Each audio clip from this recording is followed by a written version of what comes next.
नमस्ते सबैजनालाई। अ, आजको यो नेप्ली साइकोलोजी नेटवर्कको वेबिनार सिरिजमा तपाईँहरू सबैजनालाई स्वागत छ।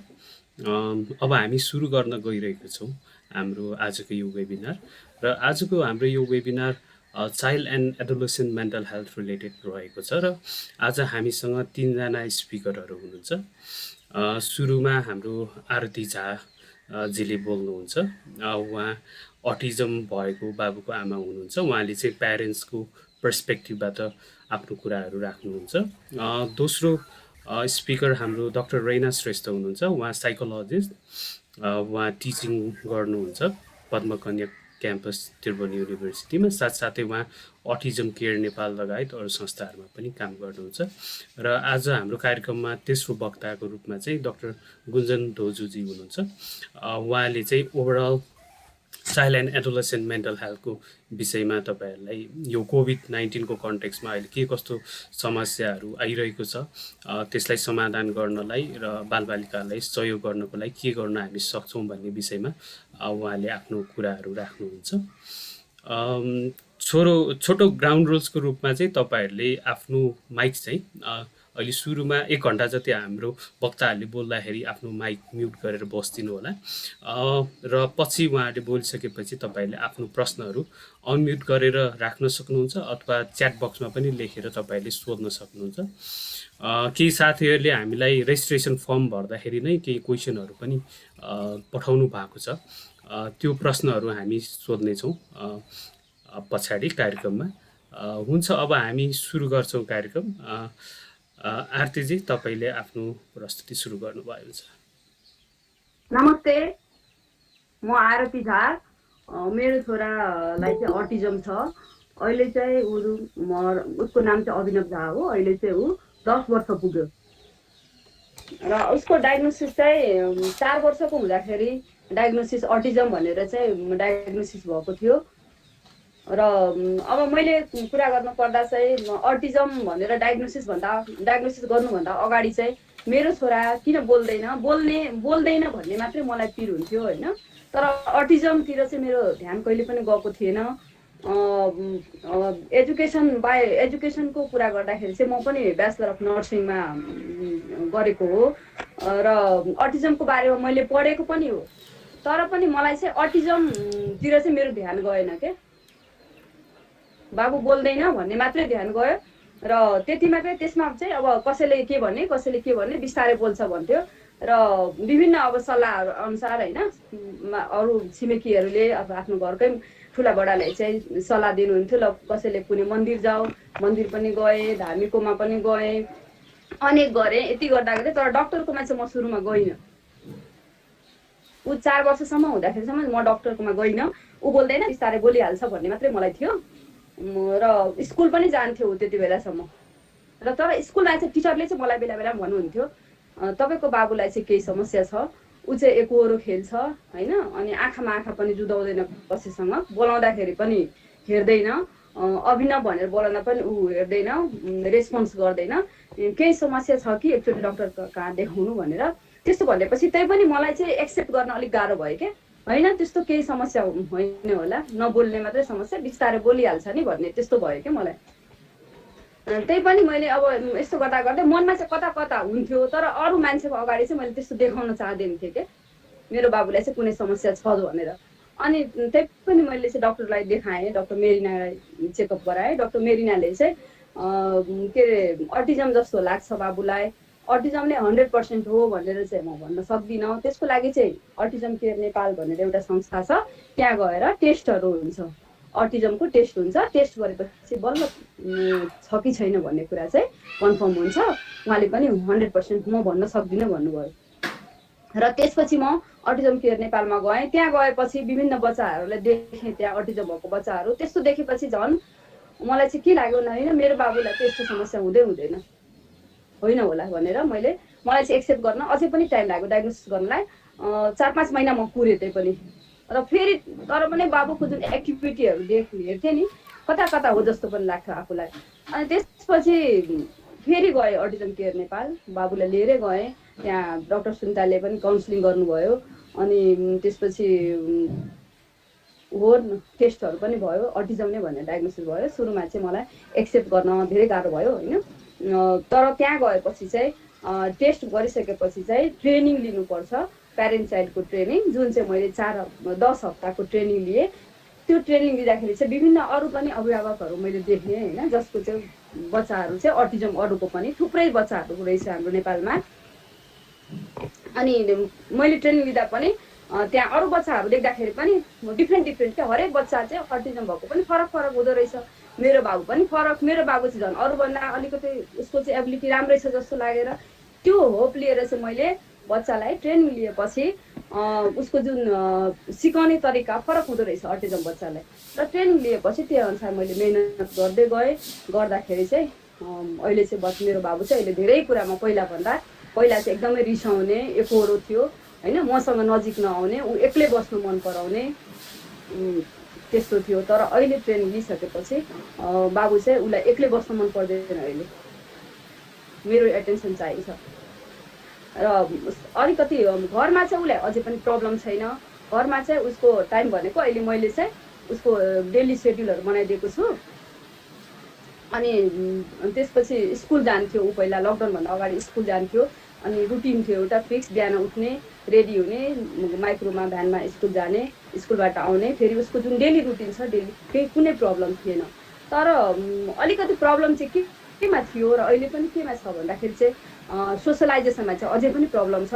घरमा कुनै नयाँ मान्छे आयो होइन, पाहुनाहरू आयो भने चाहिँ उसलाई रिस उठ्छ, उसलाई मन पर्दैन र अलिक टाढा टाढा भाग्ने। सधैँ आइराखेको मान्छे छ भने चाहिँ एडजस्ट गर्छ, तर नयाँ मान्छे आउँदाखेरि अझै पनि उसलाई प्रब्लम हुन्छ, अनि रुने कराउने त्यस्तो गर्छ। अनि त्यसपछि घरमा बस्ने गरी पाहुना आयो भने चाहिँ, झन् राति बस्ने गरी पाहुना आयो भने उसले राति निद्रा नलाग्ने, नसुत्ने, त्यस्तो प्रब्लमहरू हुन्छ। र अहिले अब लकडाउनको बेलाको कुरा गर्नुपर्दा होइन, लकडाउन भएको लगभग 3 महिना भइसक्यो। सुरुमा 1 हप्तासम्म बाबुलाई धेरै गाह्रो भयो। 1 हप्तासम्म उसलाई निन्द्रा नलाग्ने, राम्रोसँग नखाइदिने। त्यसपछि उसलाई चाहिँ स्ट्रेस भयो भने चाहिँ अथवा चेन्ज भयो भने चाहिँ के गर्छ भने टोइलेट छिनछिनमा जाने, छिनछिनमा टोइलेट जाने। अनि त्यसपछि त्यस्तो गर्थ्यो, अनि रुने, कराउने, त्यसपछि एक्लै गएर बस्दिने, त्यस्तो प्रब्लमहरू चाहिँ गर्यो 1 हप्तासम्म।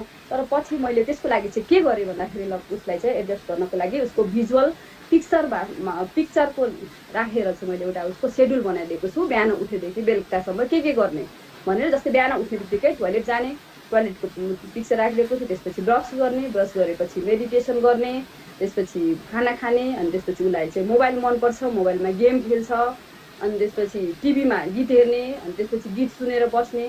त्यो सबै उसको एक्टिभिटीहरू। त्यो साथसाथै नयाँ नयाँ एक्टिभिटीहरू जुन चाहिँ स्कुलमा उसले एक्टिभिटीहरू गर्थ्यो, र अहिले पनि स्कुलको टिचरहरूले हप्ताको 3 दिन चाहिँ हामी प्यारेन्टहरूलाई नै क्लास लिनुहुन्छ र होमवर्कहरू दिनुहुन्छ, के गराउने बच्चालाई दिनभरिमा। जस्तै अब जस्तै टाइल्स पुस्न लगाउने, भुइँ पुस्न लगाउने, त्यसपछि लसुन केलाउन लगाउने, तरकारी केलाउन लगाउने, त्यस्तो गरेको भिडियोहरू। अनि त्यसपछि फुलमा पानी हाल्ने, जुन डेली लिभिङको कामहरू छ नि, त्यस्तो कुराहरू चाहिँ मेन हाम्रो विशेष गरिकन अटिजमको बच्चालाई चाहिँ डेली लिभिङकै कामहरू गर्न चाहिँ गाह्रो हुने भएकोले त्यही कुरालाई चाहिँ आधार मानेर डिफ्रेन्ट होमवर्कहरू टिचरहरूले दिनुहुन्छ, र त्यही गरेर चाहिँ बच्चालाई पनि गराउँछु र भिडियो खिचेर टिचरलाई पठाउँछु। र जुन चाहिँ स्कुलमा उसले गर्थ्यो नि कामहरू, त्यो कामहरू चाहिँ घरमा पनि गराएर उसलाई इन्गेज गराइरहेको छु अहिले। तर पनि यति गर्दै पनि कहिलेकाहीँ अब हो होइन, आफूलाई मैले अब भनौँ न अटिजम भएको प्यारेन्ट अरूलाई देख्दाखेरि त त्यस्तो गाह्रो हुँदैन, तर अब जसको बच्चालाई अटिजम छ नि उसलाई मात्रै पीडा थाहा हुन्छ कसरी ह्यान्डल गर्ने भन्ने कुरा। किनभने डेली एउटै हुँदैन। आज बच्चा ठिक छ भने अहिले आजको कुरा, एक दिनको कुरा गरौँ न, अहिले ठिक छ भने एकछिनमा उसको मुड चेन्ज हुनसक्छ, बिहेभियर आउनसक्छ, रिसाउन सक्छ, रुन सक्छ, भन्नै सकिँदैन। र त्यो सबै किन भएको त भन्दाखेरि उसले एक्सप्रेस गर्न सक्दैन। बुझ्न त सबै कुरा बुझ्छ, तर एक्सप्रेस गर्न नसकेपछि चाहिँ रुने, कराउने, रिसाउने गर्छ। र त्यसैले गर्दाखेरि चाहिँ यति गर्दै पनि बाबु चाहिँ बेला बेलामा रिसाउने, कराउने गर्छ। र एनी टाइम उसलाई चाहिँ ध्यान दिनुपर्ने हुन्छ। एकछिन पनि उसलाई टाइम दिएन, उसलाई एक्लै छोड्यो भने चाहिँ उसको बिहेभियर आउँछ अहिले पनि। र जहिले पनि प्रायोरिटी भन्नुपर्दा चाहिँ बाबुलाई नै दिनुपर्छ, त्यसपछि आफूलाई दिन्छु। अब आफूलाई प्रायोरिटी दिनु, आफूलाई पनि केयर गर्नुपर्छ, किनभने आफू फिट भएन भने, आफू मेन्टली फिजिकल्ली भनौँ न फिट भएन भने त बच्चालाई कसरी हेर्न सक्छु होइन। त्यही भएर आफ्नो पनि केयर गर्नुपर्छ। र म एउटा अटिजम बच्चाको आमा भएको कारणले गर्दाखेरि अब अरू पनि कोही त्यस्तो हुनुहुन्छ, म चाहिँ के भन्छु भने अटिजम भयो भन्दैमा हामीले सबै छोडिदिने होइन। अब मेरो जिन्दगी यस्तै छ भनेर छोड्नु हुँदैन। अटिजममा पनि केही एबिलिटी हुन्छ, त्यो कुरा चाहिँ हामीले ध्यान दिनुपर्ने हुन्छ। र अब यो चाहिँ मेरो एउटा पार्ट हो होइन। अटिजम पनि मेरो चाहिँ एउटा भनौँ न लाइफको पार्ट हो, यसलाई पनि मैले एक्सेप्ट गर्नुपर्छ, यो सँगसँगै जिउनुपर्छ भनेर चाहिँ त्यसरी चाहिँ सोचेर चाहिँ हामी अगाडि बढ्नुपर्छ। र अहिले लकडाउनको पिरियडमा चाहिँ गाह्रो त भइरहेको छ, सबैले गाह्रो भएको छ होइन। वार्डमा नै सबैले गाह्रो भएको छ घरमा बसिराख्दाखेरि। त्यसमाथि अटिजम बच्चालाई चाहिँ धेरै नै गाह्रो हुन्छ अरूभन्दा, किनभने दिनभरि एक्टिभिटी छैन। अब सीमित सेड्युल बनाए अनुसार अब सधैँ पनि हामी पछि लागेर गर्न सक्दैनौँ। गर्न त गरिरहेको छु मैले पनि, तर पनि अब कहिलेकाहीँ चाहिँ गर्दा गर्दै पनि छुट्छ होइन। अनि त्यसले गर्दाखेरि चाहिँ त्यस्तो बेलामा चाहिँ रिसाउने कराउने बिहेभियर चाहिँ अहिले पनि आउँछ बाबुको। र त्यो आए पनि मैले चाहिँ आफूलाई चाहिँ पेसेन्स राखेर त्यस्तो बेलामा चाहिँ ऊ जब बिहेभियर उसकाउँछ रिसाउँछ, त्यस्तो बेलामा मैले उसलाई के गर्छु भने एउटा छुट्टै रुम छ, त्यो रुममा राखेर चाहिँ उसलाई एक्लै एकछिन छोडिदिने। त्यस्तो गरेपछि उसले आफ्नो मनको कुराहरू चाहिँ एक्सप्रेस गर्छ, रोएर एक्सप्रेस गर्छ। र त्यो गरिसकेपछि अनि जब शान्त हुन्छ नि, क्वाइट हुन्छ, त्यसपछि उसलाई चाहिँ मैले लगेर मुख चिसो पानीले मुख धुन लगाउने, हात खुट्टाहरू धुन लगाउने। त्यसपछि ऊ कुल डाउन हुन्छ र फेरि रिल्याक्स हुन्छ। अनि एज युजल उसले सबै काम गर्छ। रिसाको बेला चाहिँ उसले के पनि गर्न सक्दैन। हजुर आरतीजी, तपाईँले अहिलेको कोभिडको कन्टेक्स्टमा चाहिँ हजुर आरतीजी, तपाईँले हजुरले चाहिँ कसरी आफ्नो बाबुलाई चाहिँ अहिले घरमा हेरविचार गरिराख्नु भएको छ होइन, त्यो विषयमा कुराकानी राखिदिनु भयो। तपाईँको केही मिनेट अझै पनि बाँकी छ। जस्तै परिवारमा त अब त्यसरी म्यानेज भइरहेछ होइन। परिवारभन्दा बाहिर सोसाइटीमा चाहिँ कस्तो छ, जस्तै अरू कम्युनिटीमा मान्छेहरूको रियाक्सनहरू बाबुलाई लिएर अथवा अहिलेकै सन्दर्भमा पनि के कस्तो अवस्था छ, अथवा केही त्यस्तो गाह्रो अप्ठ्यारो केही भोग्नु भएको छ कि, त्यसको बारेमा पनि थोरै बताइदिनुहुन्छ कि?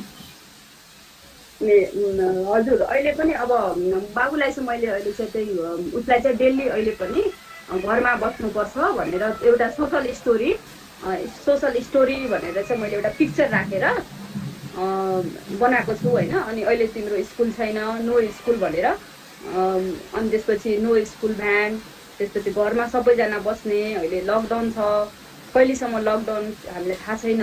अनि त्यसपछि कोरोना भाइरसले गर्दाखेरि भनेर कोरोना भाइरसको पिक्चर चाहिँ बनाएर मैले राखेको छु, प्रिन्ट निकालेर राखेको थिएँ। अनि त्यसपछि त्यो कोरोना भाइरस यदि कसैलाई लाग्यो भने ज्वरो आउने, त्यसपछि टाउको दुख्ने, खोकी लाग्ने, अनि त्यसपछि कुनै मान्छेलाई चाहिँ अब यसले धेरै गाह्रो भयो भने चाहिँ मान्छे मर्न पनि सक्छ। त्यही भएर हामी बाहिर जानु हुँदैन, र बाहिर जानु पर्यो भने पनि के गर्ने त मास्क लगाएर जाने भनेर चाहिँ त्यो मास्क लगाएको पिक्चर पनि बनाएको छु। र घरमा पनि बसेको बेला ह्यान्ड वासिङको पिक्चर बनाएको छु। हामीले चाहिँ बेला बेलामा हात धोइराख्नुपर्छ। अनि उसलाई चाहिँ हात धुन जाने भनेर पिक्चर देखाएर अथवा अहिले चाहिँ मुखले भनेर पनि हात धुन जाऊ भनेपछि जान्छ। अनि त्यसरी गर्ने। र अर्को कुरा चाहिँ समाजमा भन्नुपर्दा चाहिँ सामाजिक अहिले पनि गाह्रो छ। बाहिर गयो भने बाबुलाई लिएर गयो भने चाहिँ बाबु बोल्दैन हो, मान्छे यस्तो राम्रो छ बोल्दैन, के भएको हो भनेर सोध्नुहुन्छ। अनि त्यस्तो भन्दाखेरि चाहिँ बाबु बोल्न सक्दैन, तर उसले चाहिँ उसको अगाडि भन्नु चाहिँ उसलाई अलिकति हुन्छ कि, अनि भन्छ उसलाई चाहिने कुरा भन्छ भनेर भन्छु म, बोल्दैन भनेर त भन्दिनँ। तर पनि अब कसैले चाहिँ बोल्दैन, फलानु ठाउँमा लानु, यस्तो गर्नु, के भएको भनेर भन्छ। र उसले पनि कुनै बेला चाहिँ अब बाहिर जाँदाखेरि बिहेभियर देखाउँछ क्या, भिडभाडमा गयो भने चाहिँ रिसाउँछ। अनि त्यस्तो बेलामा झन् मान्छेहरूले क्वेसन गर्ने बेला हो भने के भएको हो, किन यस्तो भएको हो भनेर चाहिँ अहिले पनि समाजमा भनौँ न धेरै मान्छेलाई अटिजमको बारेमा थाहा छैन। र अटिजम भएको हो भनेर भनिदिन्छु। अनि अटिजममा चाहिँ कसैलाई चाहिँ अब फुर्सद छ भने अटिजममा यस्तो यस्तो हुन्छ, अनि मेरो बाबुलाई पनि यस्तो भएको हो। अनि त्यसपछि चाहिँ अरू कुरा चाहिँ कसैलाई चाहिँ गएर पढ्नुहोस्, सर्च गर्नुहोस् अटिजमको बारेमा यस्तो हुन्छ भनेर भनिदिन्छु। अनि समाजमा चाहिँ अहिले पनि भनौँ न सोसलाइटीमा चाहिँ गाह्रै छ अटिजममा चाहिँ अरू प्रब्लम भन्दा चाहिँ भनौँ न अरू डिसेबिलिटी जति पनि डिसेबिलिटीहरू छ नि यसमा सबभन्दा गाह्रो चाहिँ अटिजममा नै हुन्छ जस्तो लाग्छ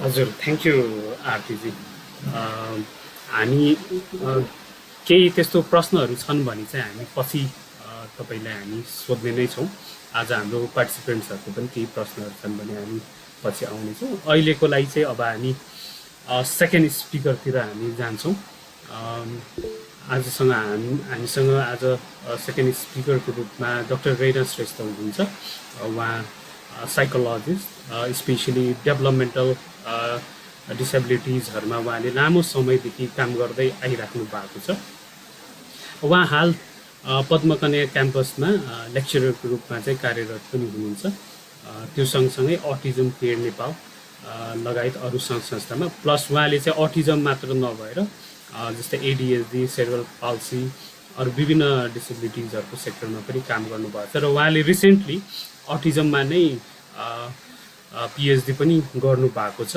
अर्ली डायग्नोसिस र अनि यसलाई कसरी चाहिँ म्यानेजमेन्ट गर्न सकिन्छ भनेर हुन्छ over to you Raina ma'am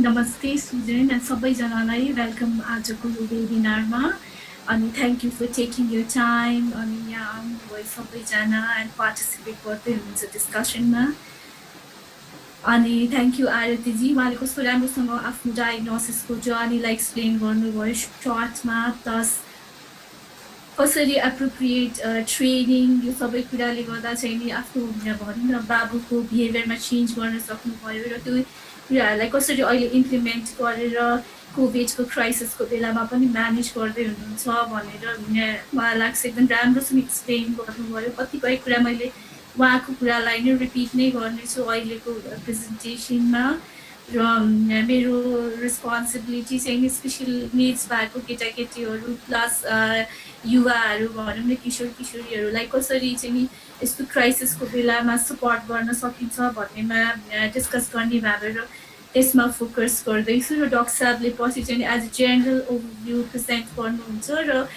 केही क्वेसन हुँदा चाहिँ हामीले टुगेदर अब डिस्कस गर्न सक्छौँ हामी सबैजना त्यसमा र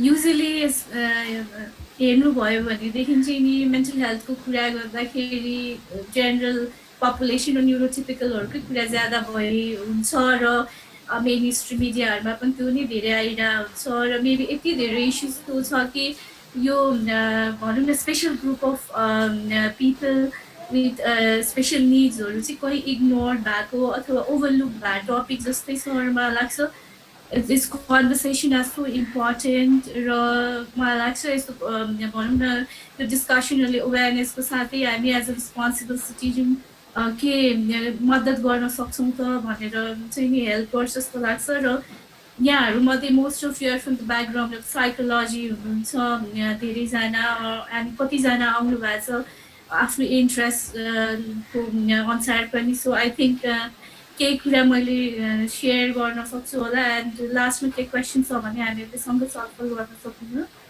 so starting directly going to the point special needs भन्ने बित्तिकै एज अ जेनरलमा चाहिँ मैले प्रेजेन्टेसन गर्दैछु not only focusing on autism rather focusing on के त अरू पनि बालबालिका तथा किशोर किशोरी जसलाई चाहिँ विशेष मद्दतको आवश्यकता पर्न सक्छ र सहयोग चाहिन सक्छ भनौँ न सो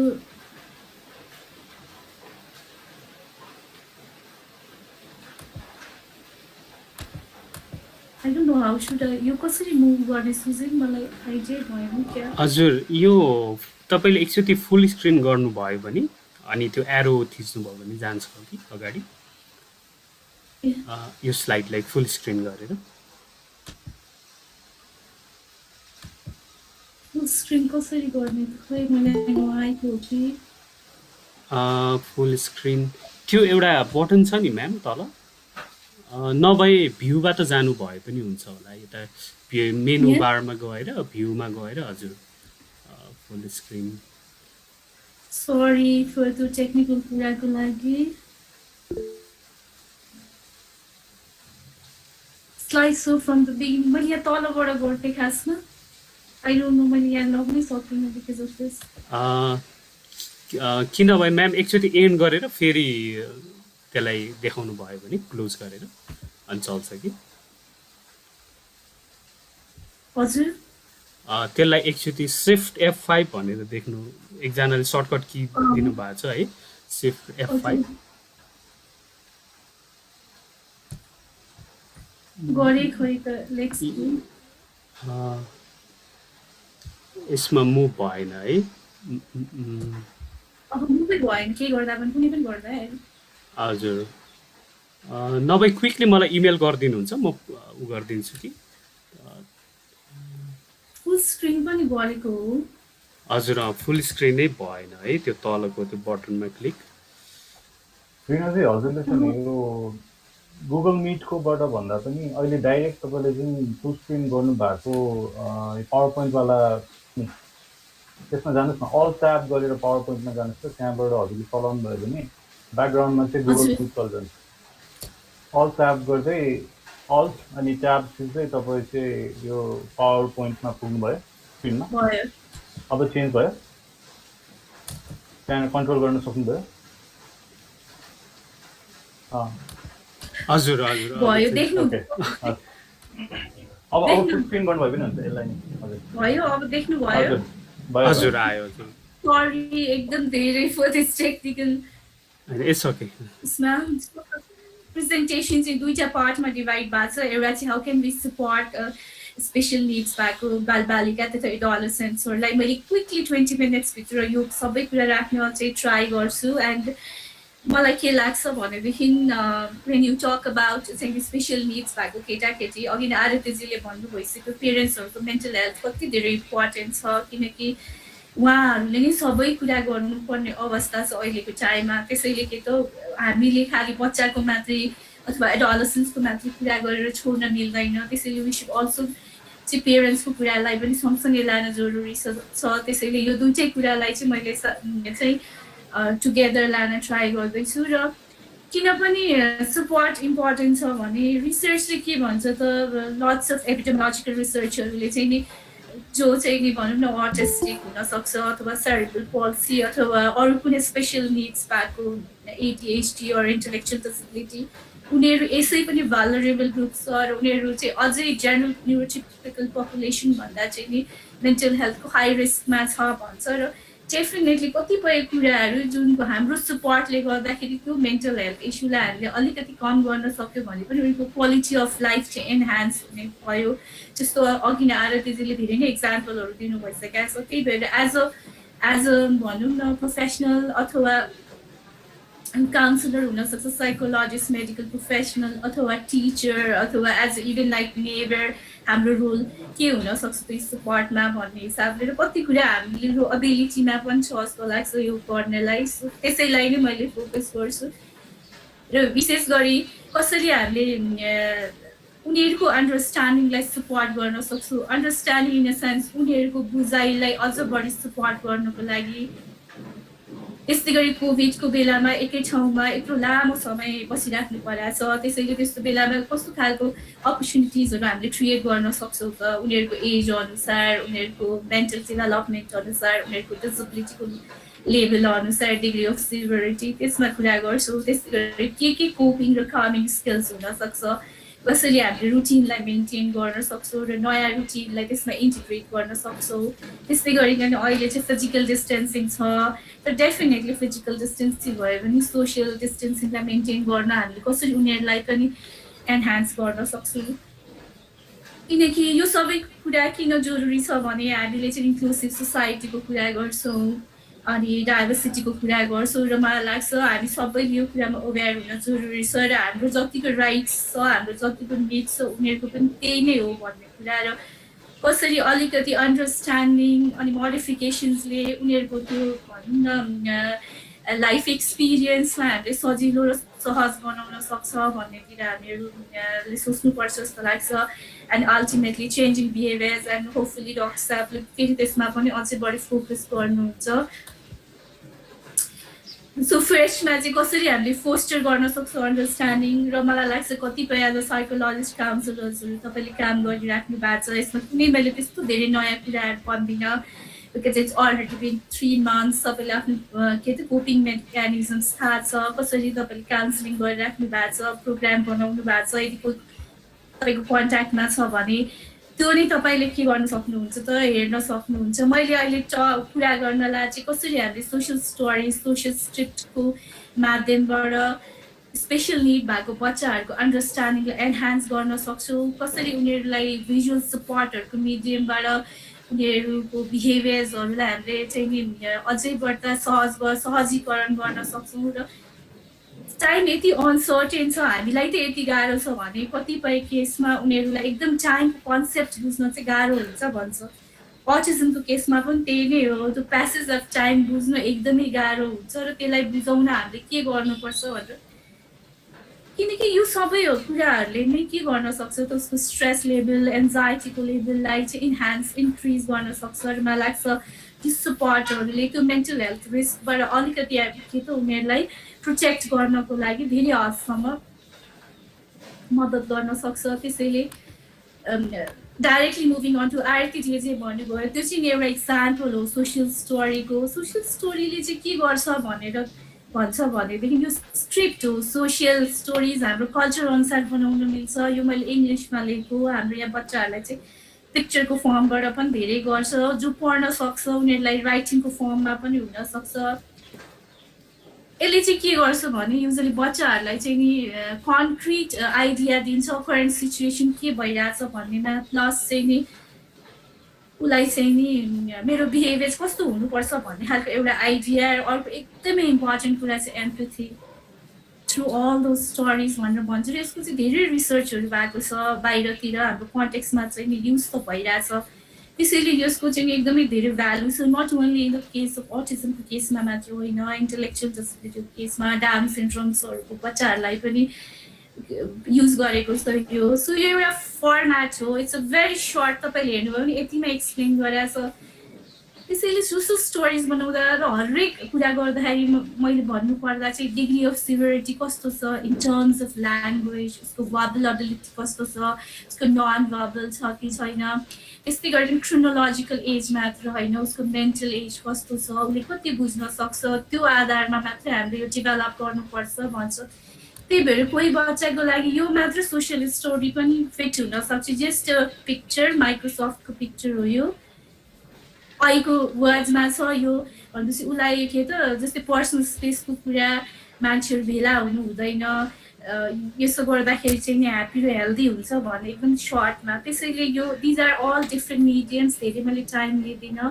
मोस्ट तपाईँहरू कतिजनाले युज पनि गरिराख्नु भयो होला यो सबै अटिजम केयरमा चाहिँ युज भइरहेछ प्लस अरू बच्चाहरूसँग काम गर्दा पनि हामीले युज गर्छौँ एक्सक्युज म्याम म चाहिँ भिजन प्रब्लम छ म चाहिँ लो भिजन हो यो उसलाई पिक्चरलाई अलिकति ठुलो बनाइदिनु भयो भने मलाई हेर्न सहज हुन्थ्यो थ्याङ्क यू एकछिन ल म पनि यो टेक्निकली मलाई छुनै डर लागेको कि अहिले फेरि अघि न त्यस्तो भएको भएर आई विल ट्राई है अब आउँछ तपाईँले अब देख्नुहुन्छ अहिलेभन्दा अघिभन्दा अलिक देख्छु हजुर ठिक छ तपाईँले भनिदिनु भयो थ्याङ्क यू त्यसको लागि मलाई थाहै हुँदैन थियो नम्बर गर्ने थ्याङ्क यू म्याम अनि अर्को चाहिँ अघि आरतीजीले भन्नुभयो भिजुअल सपोर्ट चाहिँ एकदमै इम्पोर्टेन्ट छ किनकि हाम्रो बच्चाहरूलाई चाहिँ उनीहरूको limitation of due to intellectual एबिलिटीले हुनसक्छ अटिजमको केसमा पनि प्रेडिक्टेबिलिटी उनीहरूलाई गाह्रो छ भनेको नेक्स्ट के हुँदैछ भन्ने कुरा र हामीले आफ्नो लाइफलाई पनि रिफ्लेक्ट गर्नुभयो भने डेफिनेटली मेरो लाइफमा नेक्स्ट के हुँदैछ भन्ने कुरा र मेरो दैनिकीमा के हुन्छ भन्ने कुरा हो भने मलाई सजिलो हुन्छ त्यस्तै गरी उनीहरूलाई पनि त्यो हरेक चाहिँ नि के त यो टास्क चाहिँ नि डिभाइड गरेर उनीहरूलाई चाहिँ यो रुटिनहरू राख्नुपर्छ भनेर सजेस्ट गर्छ जसले गर्दा चाहिँ उनीहरूलाई त्यो फलो गर्न सजिलो हुन्छ र उनीहरूको त्यो एन्जाइटी स्ट्रेस पनि कम हुन्छ एक किसिमको यो सबै रुटिन भयो भने भनेर रिसर्चले भन्छ यो फोटो हो, तपाईँले पिक्चरहरू पनि युज गर्न सक्नुहुन्छ। इट डिपेन्ड्स अन तपाईँको जस्तो खालको फ्लेक्सिबिलिटी, जस्तो खालको सजिलो सहज छ त्यो गर्नु होला। यो हामीहरूले चाहिँ फोटोहरू पनि युज गरिरहेछौँ र पिक्चर पनि युज गरिरहेछौँ। सो भिजुअल सपोर्ट्सहरू भयो, त्यस्तै गरी यो भिजुअल क्युज, टाइमको कन्सेप्ट दिनलाई, किनकि यो कहिलेसम्म हो भन्ने नै छैन अहिलेसम्म, र उनीहरूलाई त्यो कन्सेप्ट बुझ्न गाह्रो नै हुन्छ। त्यही भएर क्यालेन्डरको यो टेम्प्लेटहरू युज गरेर क्रस गर्ने, अथवा अर्को फर्म चाहिँ भिजुअल टाइमर स्टिकी नोट्सहरू आज first day, second day, third day, यो पनि इट डिपेन्ड्स अन उसले यो नम्बर्स बुझ्छ कि बुझ्दैन, उसको कग्निटिभ एबिलिटी कस्तो छ। दिज आर अल फर्म्सहरू। त्यही भएर हामीले सबैमा त्यही फिट हुन्छ भन्ने जरुरी छैन, तर कि त हामीले त्यही अनुसार युज गर्न सक्छौँ। यस्तै गरी अपर्च्युनिटिज फर एक्सप्रेसन, यो चाहिँ मलाई लाग्छ रादर टकिङ अबाउट द इन्क्लुसिभको, हामीलाई जस्तो एक्सप्रेसनको अपर्च्युनिटी चाहिन्छ सबैको निड्स त्यही हो भन्ने कुरा। डेफिनेटली उसले एक्सप्रेस गर्ने तरिका फरक छ, उसको डिसेबिलिटीको कारणले कतिको लिमिटेसन्स होला, तर हाउ वी क्यान डु भनेर वी क्यान प्लान अलवेज। र हामी एज अ प्रोफेसनल पनि सोध्नु जरुरी छ कसरी गरिरहेछ भनेर। सो व्हिल चेयरमा बस्यो भन्दैमा केही छैन, दे क्यान प्ले होइन। कहिलेकाहीँ चाहिँ नि यो सेरेब्रल पल्सी भएको केसहरूमा मैले एडोलेसेन्ट्सहरूसँग पनि काम गर्छु। उनीहरूलाई कोभिड-19 क्राइसिस भन्दा पनि मेरो यति धेरै निडहरू छ कि मलाई सपोर्ट चाहिन्छ, त्यो फुलफिल हुन्छ कि हुँदैन भन्ने यति धेरै टेन्सन र स्ट्रेस, त्यसले गर्दा पनि कन्ट्रिब्युट गर्ने एन्जाइटीमा भएर मलाई लाग्छ यो कुराहरू ध्यान दिन एकदमै जरुरी छ, र हामीले पनि त्यो सोध्न पनि जरुरी छ। यो भयो इन्क्लुसिभ टाइपले कसरी इन्टिग्रेट गर्ने, अघि आरतीजीले भन्नुभयो घरकै काममा इन्भल्भ गर्ने, एज अ टिपिकल न्युरोटिपिकल उसको अरू दाजुभाइ दिदीबहिनी जस्तै अरू बच्चाहरू जस्तै। यो कुराहरू यो चाहिँ अलिकति हायर लेभलको कोही हाम्रो बच्चाहरू चाहिँ सेरेब्रल पल्सी छ तर इन्टेलेक्चुअली इन्ट्याक्ट छ भने डिफ्रेन्ट के त एड्सको हेल्पबाट रेगुलर स्कुल्स भइरहेछ, कोही त कलेज पनि गइसक्यो, अटिजम भएकोहरू पनि मेन स्ट्रिम स्कुलमा छन्, इन्टेलेक्चुअल डिसेबिलिटी भएकोहरू पनि छन् इन्टिग्रेट भएको। सो यो कुराहरू चाहिँ नि क्विकली मैले भनिराख्नु पाइनँ। सो हामीले एक्सप्रेस गर्ने डिफ्रेन्ट मिडियम्सहरू, जर्नल्सहरू हुनसक्छ, गर्न सक्छौँ। कोपिङ एन्ड कामिङ स्किल्स चाहिँ नि के त उनीहरूलाई चाहिँ त्यो गरिएको पनि छ र एभिडेन्सले पनि सजेस्ट गर्छ those all that we do with neurotypical children. तर उनीहरूको पनि अघि मैले भनेको सेम अन्डरस्ट्यान्डिङको लेभल र डिग्री अफ के त डिसेबिलिटी सिभिरिटी सबैलाई ध्यानमा राखेर हामीले इन्टिग्रेट गर्न सक्छौँ। यही नै सेरेब्रल पल्सी भएको एडोलेसेन्स बच्चाहरू ग्रुप सेसन रन गर्थेँ, अनि मैले यो चाहिँ भिजुअल इमेजरी टेक्निक युज गर्थेँ उनीहरूमा, किनकि सिभियरली अनि फिजिकली भएर, अनि डेफिनेटली सेरेब्रल पल्सीको केसमा चाहिँ इन्टेलेक्चुअली एकदमै राम्रो बच्चाहरू पनि थिए र एडोलेसेन्ट्सहरू पनि थियो। उनीहरूको फिडब्याक वाज भेरी नाइस। उनीहरूले चाहिँ त्यसलाई चाहिँ राम्रोसँग लिएको चाहिँ उनीहरूको फिडब्याक थियो। त्यस्तै गरिकन टिपिकल बच्चाहरूलाई पनि यो हामीले गरिरहेको कुरा है। सो इन्टिग्रेट गर्न मिल्छ, सबैलाई थाहा भएर म मुभ हुन्छु। अब अर्को कुरा रुटिन्स, किनकि अघि आरतीजीले भन्नु भइहाल्यो एक किसिमको रुटिन बच्चाहरूको थियो, सबैजनाको भनौँ न्युरोटिपिकल अथवा न्युरो डेभलपमेन्टल डिसेबिलिटी भएको सबैजनाको डिस्ट्रप्ट भयो अहिले भनौँ न उसको, र उसलाई थाहा छैन यो अनप्रेडिक्टेबिलिटी कहिलेसम्म छ भनेर। र मलाई लाग्छ 3 months भइसक्यो, सबैजनाको आफ्नो आफ्नो रुटिन बनिसकेको छ। त्यही पनि इभन इन फ्युचर यस्तो क्राइसिसको सिचुएसन आउँदा चाहिँ युजली रुटिन उसको डेली सुत्ने खाने घरको काम गर्ने रुटिन चाहिँ सेम राख्ने जरुरी छ भन्छ।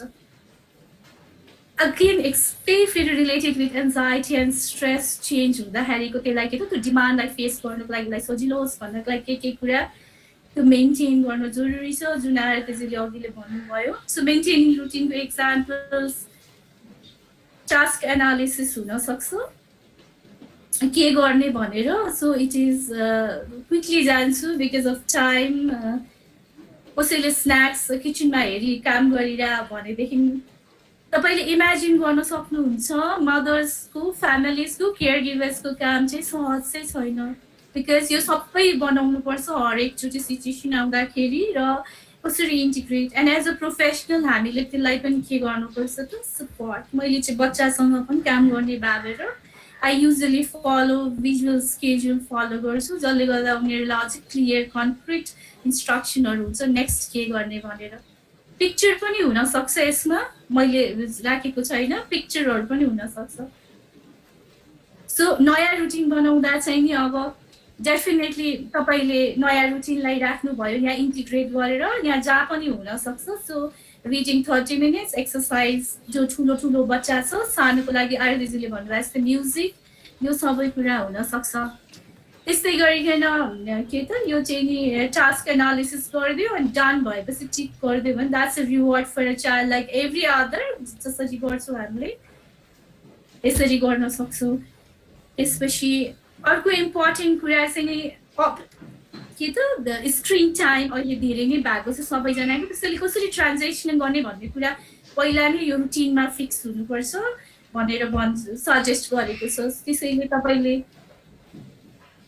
हेर्न सक्नुहुन्छ रेना म्याम 5 मिनट्स बाँकी छ है हजुरलाई 5 मिनट्स ठिक छ I will finish in 5 minutes है त अनि अर्को कुरा चाहिँ चोइसेस दियो भनेदेखि चाहिँ उसलाई अझै डिसाइड गर्न भित्र हो कि बाहिर किताब पढ्छ कि बल खेल्छ अथवा यो यस्तो गरेर बनाउनु पर्छ भन्ने छैन सानो सानो प्लेन पेपरमा लेखेर पनि गर्छ हाम्रो पेरेन्ट्सहरूले त्यसरी पनि गरिरहेको छ जो चाहिँ भिजुअल बच्चाहरू छ वाच नलेखिकन ड्रइङ मात्रै so these are some of the different examples यो चाहिँ अरू ठुलोहरूको लागि हो यो चाहिँ विकली चोइस र गोल्स जसरी हामीले न्युरोटिपिकल्सहरूलाई गर्छौँ त्यसरी नै उनीहरूको एज उनीहरूको कग्निटिभ लेभल अनि त्यस अन्डरस्ट्यान्डिङ लेभल ल्याङ्ग्वेज लेभल त्यो अनुसार हामीले यसलाई के गर्न सक्छौँ त मोडिफाई गर्न सक्छौँ यो चाहिँ कनेक्सन हो यसलाई धेरै अनि त्यसपछि अर्को इम्पोर्टेन्ट कुरा यो सबै गरेको गर्दा गर्दै पनि के त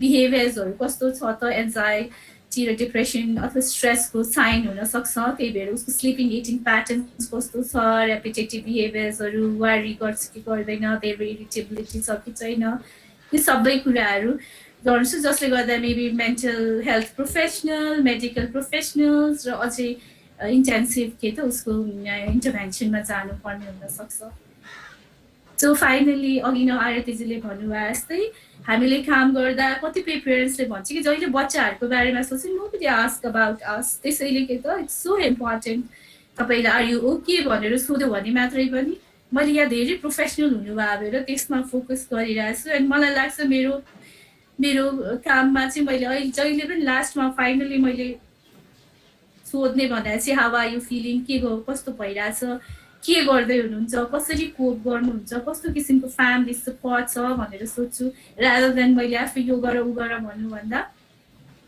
त्यसैले केही कग्निटिभ स्ट्रेटेजिज एज अ साइकोलोजिस्ट यहाँहरूलाई थाहा छ मैले यसमा धेरै जाँदिनँ त्यसैले इन्फर्मेसन ओभर कन्जम्सनहरूलाई कसरी म्यानेज गर्ने सो द्याट तपाईँ आफै पनि के त यो एन्जाइटीलाई म्यानेज गर्नलाई चाहिँ सक्नुहुन्छ कसरी बजेटिङ गर्ने न्युजलाई एभ्री डे कति हेर्ने भन्ने कुराहरू एन्ड फाइनली डब्लुएचओको यो एकदमै राम्रो लागेको मलाई यदि तपाईँ एकदमै स्ट्रेस फिल गर्नुभएको छ भने टेक अ पज भन्छ एकछिन तपाईँ के त पज लिनु त्यसपछि रिफ्लेक्ट के फिल गरिराख्नु भएको छ आर यु फिलिङ ओभरवेल्मिङ कस्तो थट्स आइरहेछ एक्सेप्ट इट जस्ट भनेर भन्छ त्यसपछि त्यस ब्रिदिङ एक्सर्साइजको कुरा गर्छ and then again coming back as a parents म यो चाहिँ नि मलाई ओभर द पिरियड काम गर्दाखेरि थाहा छ इट्स रियली ओभरवेल्मिङ एक्सपिरियन्स पेरेन्ट्सहरूको लागि र मलाई लाग्छ हाम्रो सपोर्ट दुवैजनासँग सँगसँगै जानुपर्छ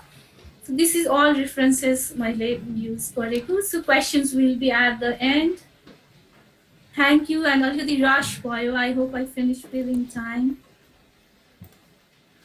thank you thank you Rena ma'am एकदम अन टाइम सकाइदिनु भयो र तपाईँले जस्तै अहिलेको समयमा प्लस चिल्ड्रेन विथ डिसेबिलिटिज उनीहरूलाई चाहिँ कसरी सोसल स्टडिज भिजुअल क्युजले हेल्प गर्न सक्छ हामीलाई पनि थाहा छ बच्चाले धेरै अब्जर्भ गरेर हुन्छ उनीहरू बोल्न अगाडि पनि उनीहरूले एकदम अब्जर्भ गरेर सिकिरहेको हुन्छ they learn about the world around them through observation होइन. Thank you very much. केही क्वेसनहरू छन् भने म तपाईँलाई पछि राख्नेछु. हाम्रो एक दुईजनाले क्वेसन पनि सोध्नु भएको छ. र अब हामी हाम्रो third speaker doctor Gunjan Dhoju जो कान्ति बाल अस्पतालमा अहिले कार्यरत हुनुहुन्छ र उहाँले चाइल्ड एन्ड एडोलेसेन्ट मेन्टल हेल्थमै उहाँले स्पेसलाइजेसन पनि गर्नुभएको छ. MD plus post doctoral degree सकाएर अहिले उहाँ काम गर्दै हुनुहुन्छ. आज उहाँबाट अब हामी सुन्छौँ. हस्, थ्याङ्क यू. हजुर, थ्याङ्क यू सुजनजी, थ्याङ्क यू आरतीजी, अनि थ्याङ्क यू रिनाजी. एकदमै अहिलेसम्म एकदम विस्तृत रूपमा एक त पर्सनल आफ्नो एक्सपिरियन्सहरू बुझाउनु भएको छ हाम्रो आरतीजीले. अनि कसरी चाहिँ उहाँको स्ट्रगल्स पहिलादेखि भएको थियो, डायग्नोसिसको टाइमदेखि लिएर त्योभन्दा अगाडिको टाइमदेखि लिएर कस्तो च्यालेन्जेसहरू अहिले फेस गरिरहनु भएको छ होइन. अनि इभन एउटा हदसम्म म्यानेज गर्न सकिने भइसकेको अवस्थामा पनि लकडाउन आएर कसरी गर्नु भएको छ त, बाबुलाई हेर्नलाई कसरी नयाँ च्यालेन्जेसहरू उहाँले फेस गर्नुभयो. अहिलेको लकडाउनको त्यो फर्स्ट 1 विकमा गाह्रो भएको थियो भनेर भन्नुभएको थियो है. त्यस्तै गरेर रिनाजीले पनि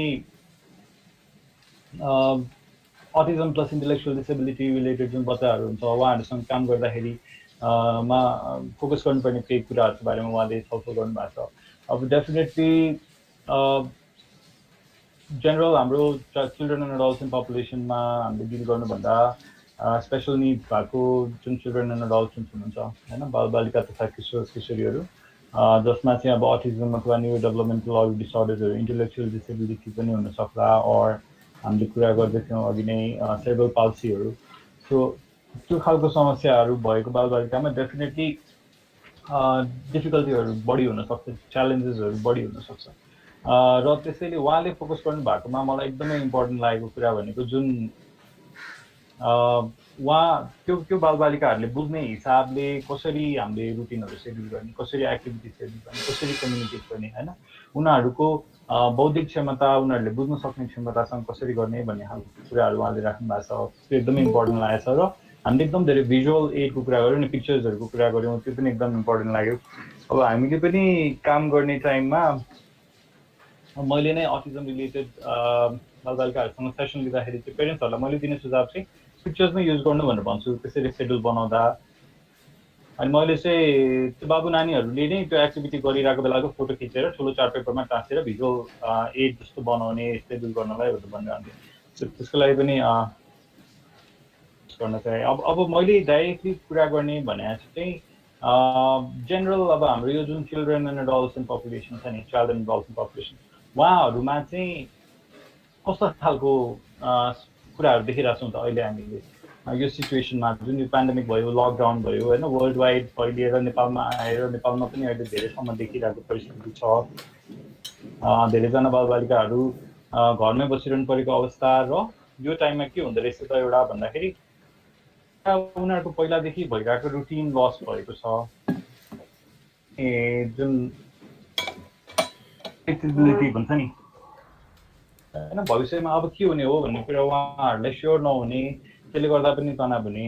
अर्को भने चाहिँ अनसर्टेनिटी भयो, फ्युचरको पनि के हो कसो हो थाहा छैन, आजको इभिनिङमा पनि के होला भन्ने थाहा छैन, कहिले स्कुल खुल्छ, कहिले म जान पाउँछु, पढ्न कहिले पाउँछु, अथवा साथीहरू कहिले भेट्न पाउँछु भनेपछि यो खालको सिचुएसनले गर्दा चाहिँ वातावरण बनाइरहेको छ होइन. अब यो स्ट्रेसवाला वातावरण भने चाहिँ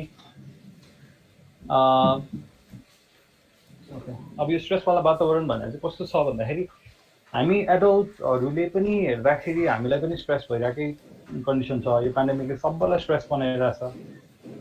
बालबालिका किशोर किशोरीलाई पनि तनाव हुनसक्छ भनेर चाहिँ पहिला बुझ्नु एकदम जरुरी छ है.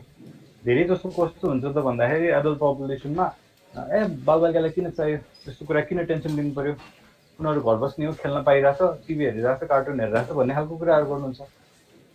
तर उहाँहरूले बिर्सिनुहुन्छ कि बालबालिकालाई पनि यसले इम्प्याक्ट पारिरहेछ, उहाँहरूलाई पनि स्ट्रेस भइरहेछ भनेर चाहिँ उहाँहरूले त्यो हिसाबले हेर्नु भएन भने चाहिँ बालबालिकामा भइरहेको तनाव र तनावले गर्दाखेरि जे गाह्रो भइरहेको हुन्छ तिनीहरू चाहिँ थाहा पाउनुबाट मिस हुनसक्छ है.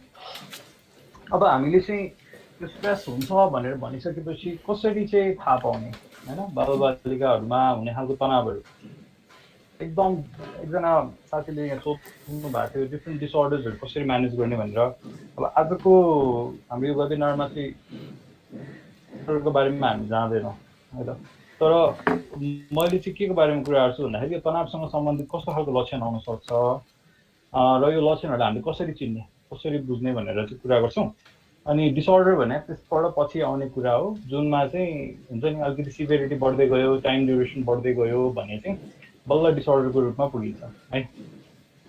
सो अब यो लक्षणहरू बालबालिकामा जुन देखिन्छ नि यो बुझ्नलाई चाहिँ तीनवटा तरिकाले हेर्दा चाहिँ एउटा भनेको तपाईँको भावनात्मक लक्षणहरू आउन सक्छ, रिलेटेड सिम्पटम्स भयो। अर्को भनेको चाहिँ शारीरिक खालको लक्षणहरू आउन सक्छ जुन चाहिँ फिजिकल हाम्रो बडीमा देखिने खालको सिम्पटम्सहरू। अर्को भनेको चाहिँ बिहेभियर वाइज आउने सिम्पटम होइन, स्वभावमा देखिने खालको व्यवहारमा देखिने खालको लक्षणहरू हुनसक्छ। अब यो तीनवटा हिसाबले तपाईँहरूले बुझ्नुभयो भने कुनै पनि बालबालिकालाई तनाव भइरहेको रहेछ भनेर ठ्याक्क थाहा पाउन सकिन्छ। भावनात्मक लक्षणमा कस्तो हुनसक्छ त बालबालिकामा भन्दाखेरि एकदम धेरै निराश जस्तो देखिन थाल्ने अथवा चाँडै रिसाउन थाल्ने, सानसानो कुरामा पनि एकदम रिसाइहाल्ने, झगडा गरिहाल्ने, रुने कि त अथवा एकदमै आत्तिने डराउने खालको लक्षणहरू धेरै भयो। यस्तो खालको सिम्टमहरू भने चाहिँ तपाईँको भावनात्मक खालको लक्षणहरू आएको भनेर बुझ्न सकिन्छ। कुनै कुनै बालबालिकामा चाहिँ के हुनसक्छ भन्दा तनाव बढी भयो भने त्यस्तो खालको लक्षण नआइकन कुनै पनि खालको त्यति भावनाहरू व्यक्त नगर्ने खालको भइदिने क्या है।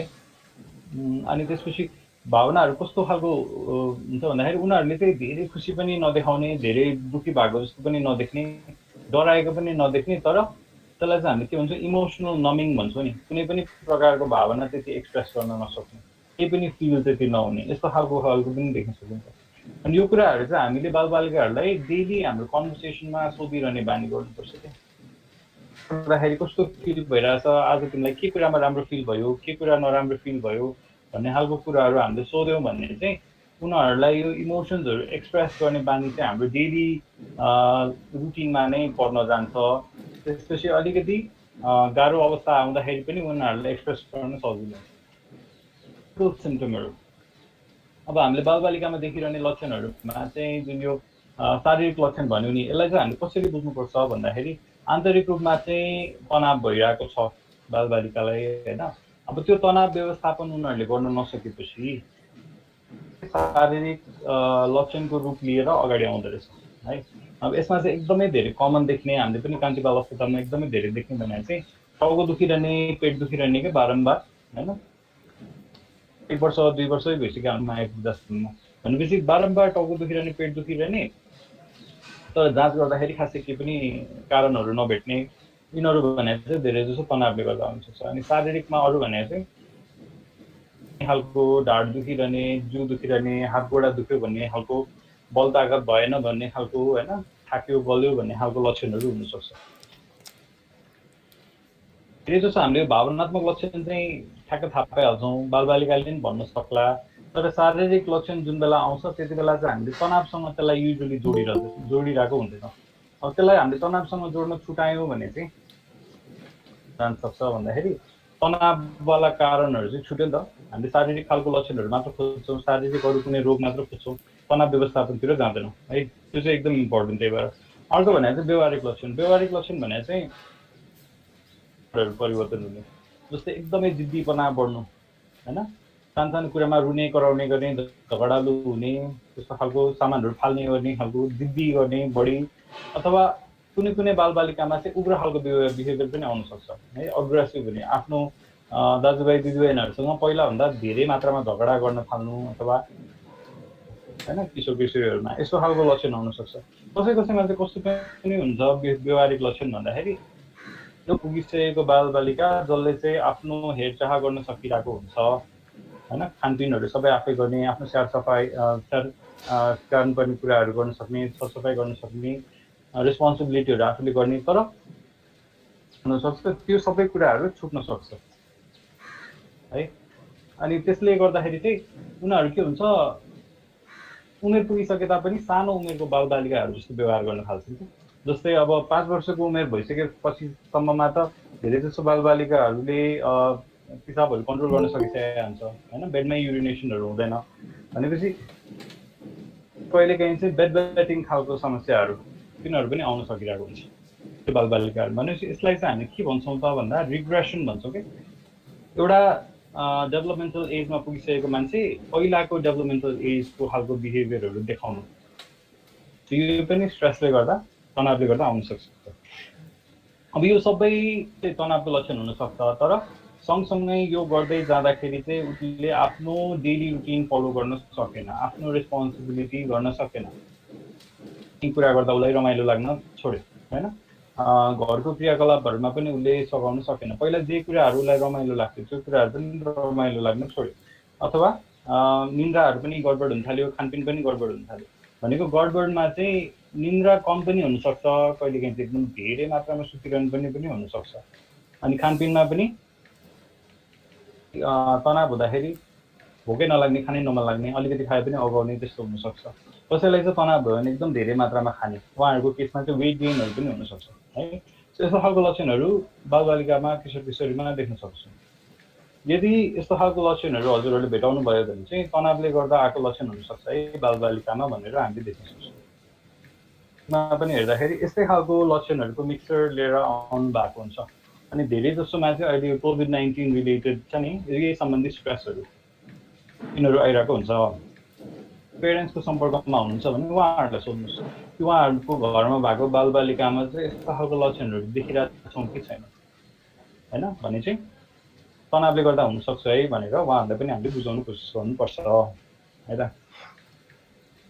अब यो जुन लक्षणहरू आउँछ नि, यो लक्षणहरूलाई चाहिँ कस्तो खालको रूपमा आउन सक्छ त? अब यसलाई हामीले मानसिक स्वास्थ्यसँग कसरी जोड्ने अथवा मेन्टल हेल्थ रिलेटेड कुनै डिसअर्डरसँग कसरी जोड्ने भन्दाखेरि यो तनावले गर्दा आइरहेको लक्षणहरू चाहिँ एउटा त पहिल्यैदेखि कुनै मेन्टल हेल्थ इस्यु भइरहेको छ भने त्यसमा एडेड खालको सिम्टम बनेर आउन सक्ला, अथवा जुन म्यानेज भइरहेको सिम्टम थियो त्यही सिम्टम नै पहिलाभन्दा बढेर आयो अहिलेको यो तनाववाला स्थितिले गर्दा होइन। भनेपछि त्यसलाई चाहिँ हामीले के भन्न सक्छौँ त, रिल्याप्स भएको भन्छौँ नि। पहिलाको जुन सिचुएसन थियो म्यानेजेबल थियो, तर त्यो रिल्याप्स भएर आयो, अहिले चाहिँ सिम्टम्सहरू बढ्यो। साथीजीले अघि नै सुरुमा कुरा गर्नुभएको थियो, म्यानेजेबल एउटा लेभलमा पुगिरहेको बेलामा लकडाउन सुरु भएपछि 1 विक चाहिँ एकदमै गाह्रो भएको थियो होइन। उसलाई निन्द्रा नलाग्ने, कराउने बढी, त्यस्तो खालको लक्षणहरू केही आएको हुनसक्छ। भनेपछि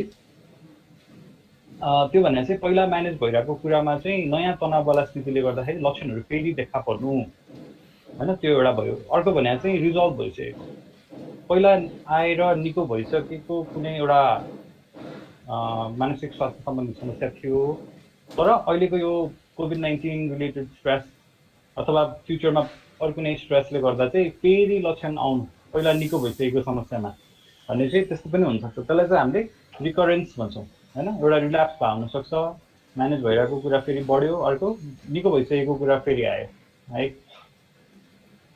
पहिला त्यस्तो केही पनि थिएन कहिले पनि, तर अहिलेको तनावको सिचुएसनले गर्दा फेरि नयाँ आयो कि। भनेपछि यसलाई चाहिँ हामीले अप्रोच गर्दाखेरि पहिला भइरहेकोमै चेन्जेस पनि आउन सक्छ, निको भइसकेको पनि फेरि यसले रिल्याप्स, यसले रिकरेन्स गराउन सक्छ, बल्झाउन सक्छ, र कसैलाई रिस्क रहेछ भने चाहिँ न्यू अनसेट पनि हुनसक्छ यो स्ट्रेसवाला सिम्टम्सहरू भनेर बुझ्छौँ। अब अहिलेको मेन हामीले बालबालिकामा देखिरहेको मुख्य तनाववाला उनीहरूसँग कम्युनिकेसन गर्दाखेरि सोद्धाखेरि उहाँहरूले भन्ने कुरा भने चाहिँ आफूलाई कोरोना भाइरस लाग्न सक्छ कि सक्दैन भन्ने खालको डर, चिन्ता होइन, लाग्यो भने के गर्ने, मर्छु कि भन्ने खालको। अर्को भने चाहिँ आफ्नो पेरेन्ट्सहरूलाई लाग्यो भने उनीहरूलाई के होला होइन, पेरेन्ट्सहरूलाई रोग पडा लागेर मृत्यु भयो भने उहाँहरूलाई कसले हेर्ला, एक्लै पर्ला भन्ने खालको त्यो किसिमको डरहरू एकदमै धेरै छ है त। अनि यो डरहरूले पनि लिएर आउने लक्षणहरू भनेको लगभग यिनीहरू नै हुन्छ क्या है। अब यस्तो खालको लक्षणहरू यदि हामीले बालबालिकामै देख्यौँ, अब के गर्ने त भनेर हामीले कुरा गर्नु पर्दाखेरि चाहिँ अघि नैदेखि एकदमै हामीले स्ट्रेस गरिरहेको, फोकस गरिरहेको कुरा भने चाहिँ structure daily routine. One of the reasons अहिले स्ट्रेस हुनु भनेको नै यो रुटिन गडबड भएर हो है। सो यदि हामीले बालबालिकालाई हेल्प गर्न सक्यौँ रुटिन बनाउनलाई, पेरेन्ट्सहरूसँग डिस्कस गरेर, बालबालिकाहरूसँग डिस्कस गरेर एउटा रुटिन बनायौँ भने स्ट्रेस अटोमेटिकली त्यो रुटिनले कम गरिदिन्छ। किनभने त्यो डेली एक्टिभिटी प्रेडिक्टेबल हुन्छ क्या।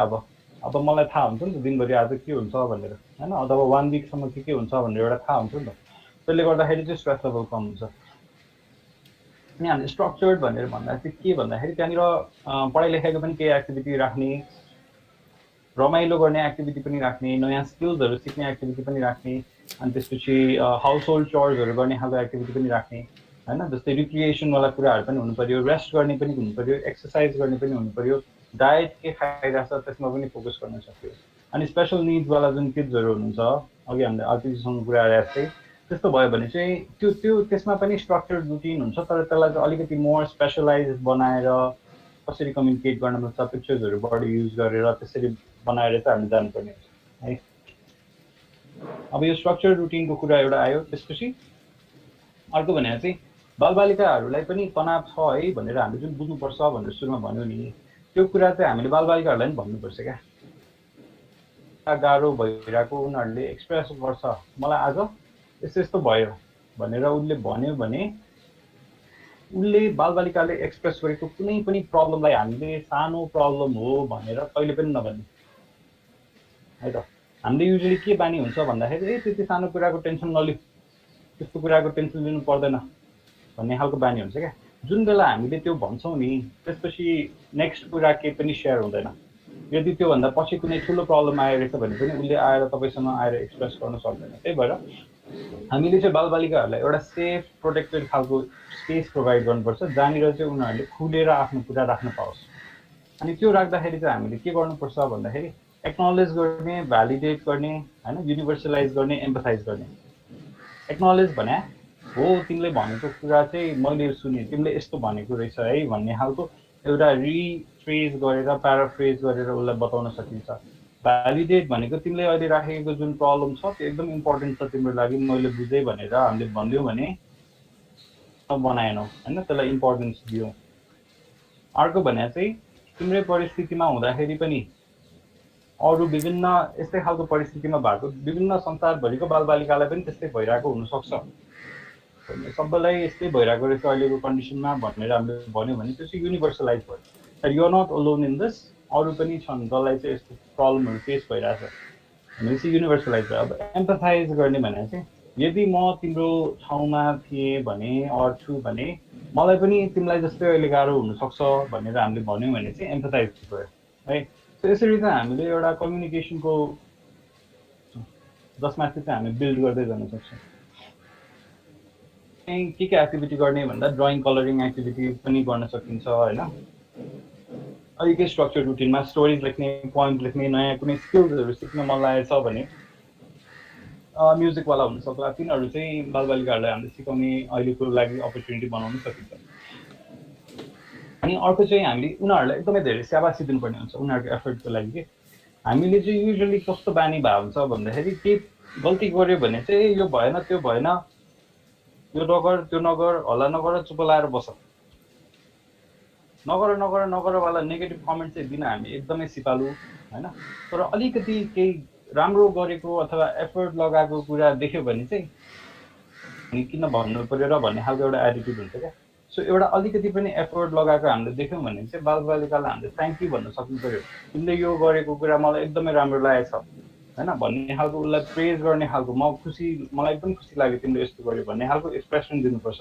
अनि अघि हाम्रो रिना म्यामले जुन राख्नु भएको थियो नि त्यो भिजुअल स्केलमा, जस्तै यो एक्टिभिटी डन भनेर टिक मार्क छ, यो एक्टिभिटी डन भनेर टिक मार्क छ, त्यस्तै गरेर चाहिँ स्टार चार्टिङ भन्ने खालको पनि युज गर्न सकिन्छ।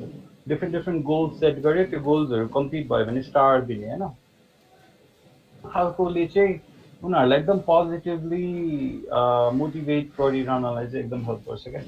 अनि स्ट्रेस पनि यसले कम गराइरहेको हुन्छ। स्क्रिन टाइम डेफिनेटली हामीले कम गर्नुपर्छ। अब स्क्रिनको पनि दुईवटा पाटो छ त्यसलाई हेर्न मिल्ने। एउटा भने चाहिँ स्क्रिनमा जुन गेमहरू छ नि त्यो एकदम एडिक्टिभ हिसाबले बनाएकै हुन्छ क्या होइन, त्यसमा यति धेरै रिइन्फोर्समेन्ट हुन्छ कि वान्स यु स्टार्ट प्लेइङ त्यो छुटाउनै गाह्रो हुन्छ। भने चाहिँ कोही बालबालिकाहरू चाहिँ तनाव भइरहेको हुन्छ, उनीहरूले डिल गर्न सक्दैन। सो उनीहरू स्क्रिनमा जाँदाखेरि, गेम खेल्दाखेरि अथवा अनलाइन टाइम बिताउँदाखेरि त्यो तनावबाट एकछिन मुक्त भएको हुन्छ, डिस्ट्र्याक्ट भइरहेको हुन्छ। धेरै स्क्रिन चलाइरहने बालबालिका छ भने इन्टरनली केही न केही तनाववाला कन्डिसन भइरहेको हुनसक्छ। सो त्यसलाई त हामीले त्यसरी पनि बुझ्नुपर्ने हुन्छ। सो वेदर त्यो स्क्रिनमा बढी टाइम बिताउनु भनेको एउटा सिम्पटम हो कि त्यसको एउटा कोपिङ मेकानिजम हो कि है।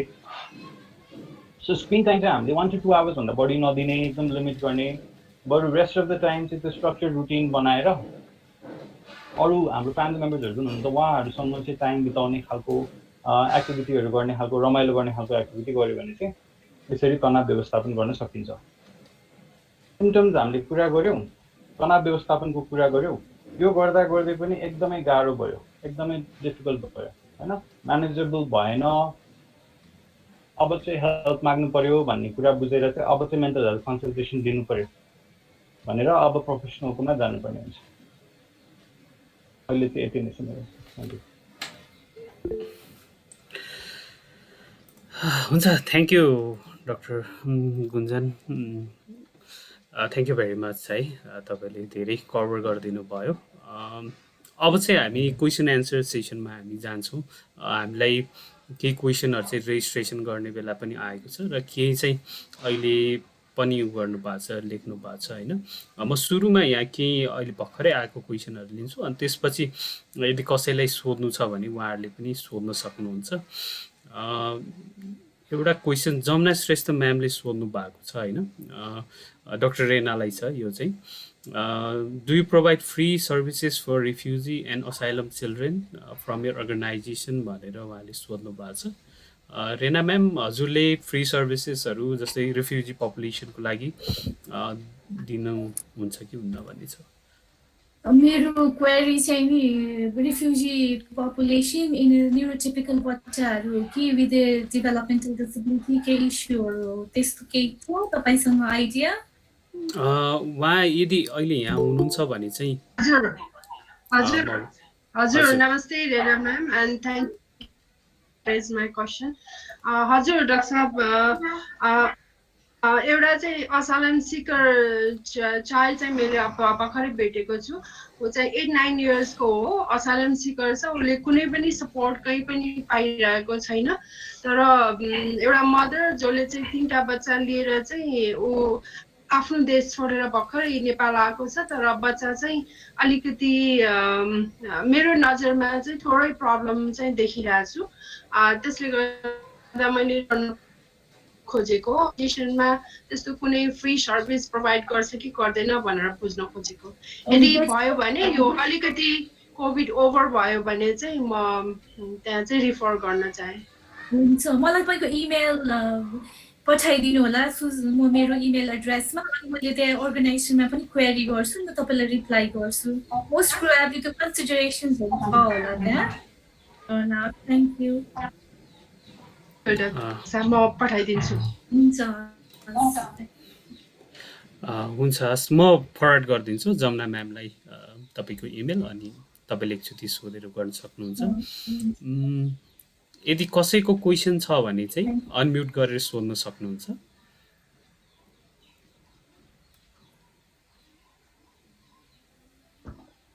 यो मेरो एउटा सानो क्वेसन छ दुवैजनालाई।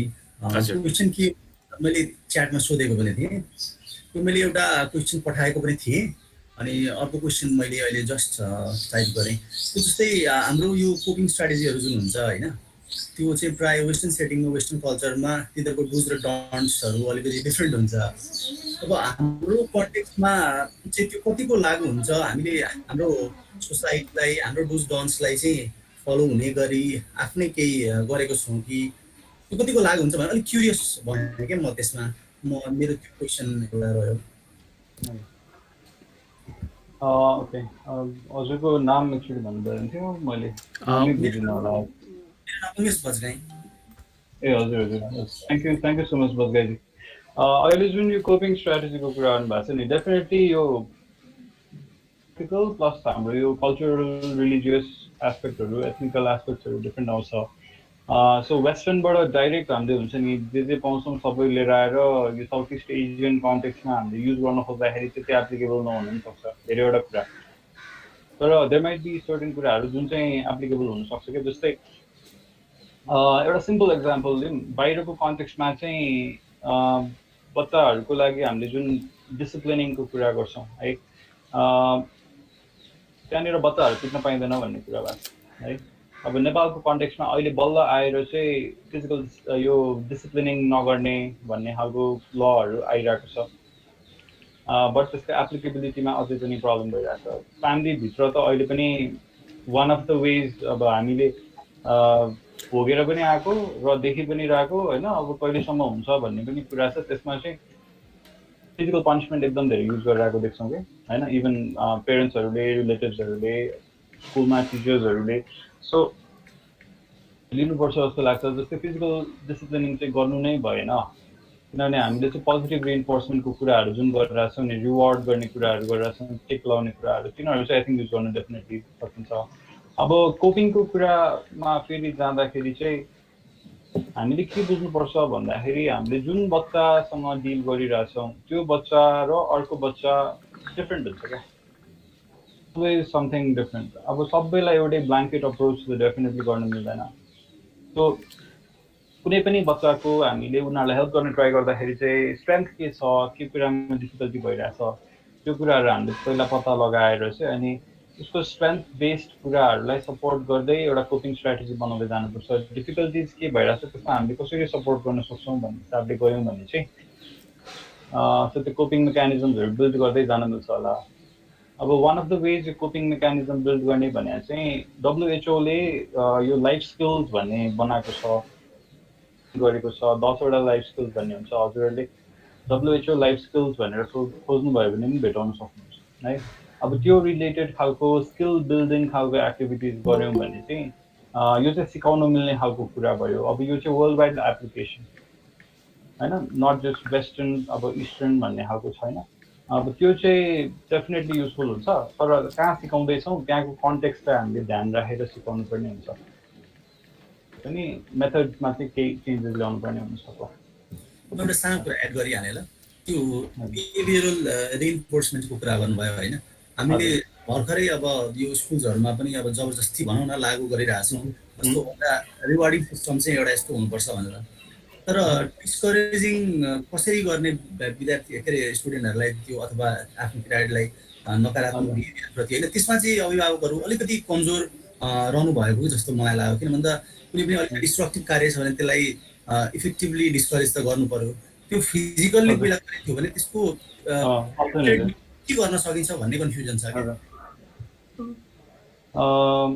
अब हजुरले जुन सोध्नु भएको छ नि त्यसलाई चाहिँ हामीले त्यो सिकाउनु पर्दाखेरि चाहिँ हामीले प्यारेन्ट म्यानेजमेन्ट टेक्निक भन्छौँ क्या प्यारेन्ट म्यानेजमेन्ट टेक्निक भने चाहिँ बालबालिकाहरूको जुन बिहेभियर रिलेटेड प्रब्लम्सहरू हुन्छ त्यो प्रब्लमहरूलाई हामीले कसरी ह्यान्डल गर्ने कसरी म्यानेज गर्ने without the use of physical discipline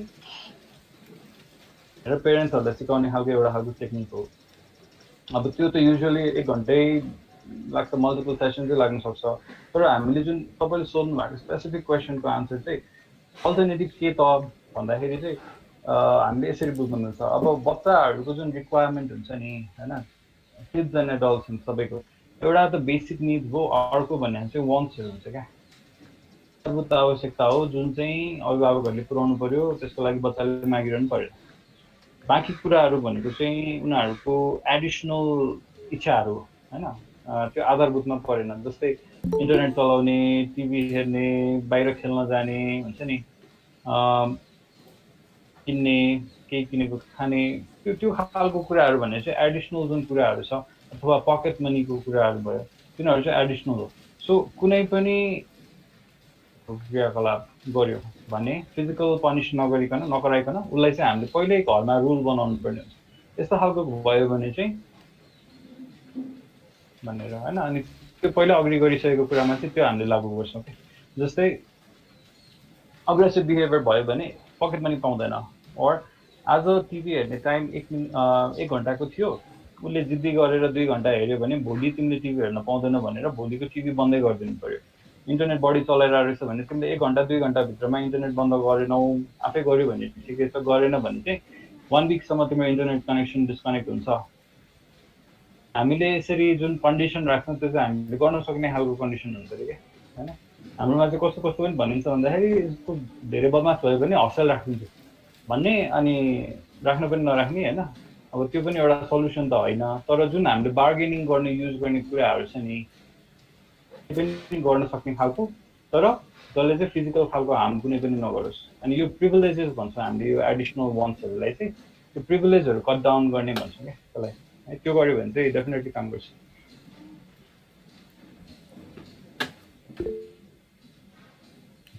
हजुर रेना म्याम केही एड गर्न चाहनुहुन्छ तपाईँले अघि के थप्न चाहनु भएको जस्तो लाग्यो मैले खासमा त्यो कोपिङ स्ट्राटेजीको कुरा गर्दा चाहिँ मलाई के लाग्छ भने जहिले पनि फ्यामिलीले कस्तो खालको कोपिङ स्ट्राटेजी चाहिँ अप्नाइरहेको छ उनीहरूको अहिलेको कन्टेक्स्टमा भनेर बुझ्नु जरुरी छ जस्तो लाग्छ हाम्रो इन्टरभेन्सनभन्दा अगाडि अनि त्यसपछि के त त्यही अनुसार हामीले त्यसमा डक्टर साहबले भन्नुभयो जस्तै मोडिफाई गर्न मिल्छ र अर्को कुरा मैले यो भनौँ न बच्चाहरूलाई बिहेभियर म्यानेजमेन्टमा चाहिँ नि हामीले उनीहरूको लिमिट कति हो त भनेर सेट गर्न चाहिँ नि जरुरी छ जस्तो लाग्छ अघि डक्टर भन्नुभयो जस्तै अल्टरनेटिभ्स पनि एउटा फर्म भयो प्लस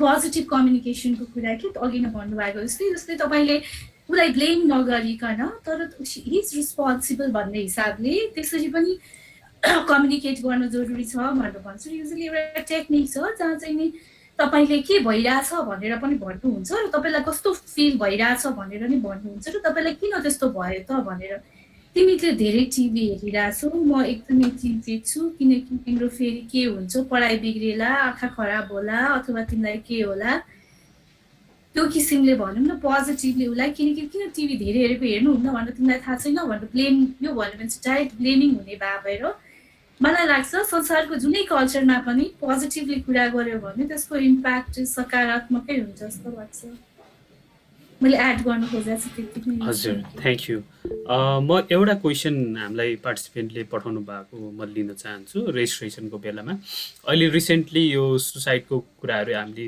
धेरै सुनिरहेछौँ मिडियामा पनि धेरै आइरहेछ केही सेलिब्रिटीहरूले रिसेन्टली सुसाइड गरेको कारणले हाम्रो सोसल मिडिया पनि अहिले फ्लडेड छ एक किसिमले एकदम यो विषयमा र रिसेन्टली काठमाडौँ पोस्टमा एउटा न्युज आएको थियो न्युज स्टोरी त्यसमा चाहिँ लास्ट विकदेखि जुनको फर्स्ट विकसम्मको डाटा हेर्दाखेरि चाहिँ पुलिस रेकर्ड अनुसार 1227जनाले चाहिँ सुसाइड गरेको रहेछ यो चाहिँ रिपोर्टेड केसेस भयो कम्प्लिटेड सुसाइडको त्यसमा चाहिँ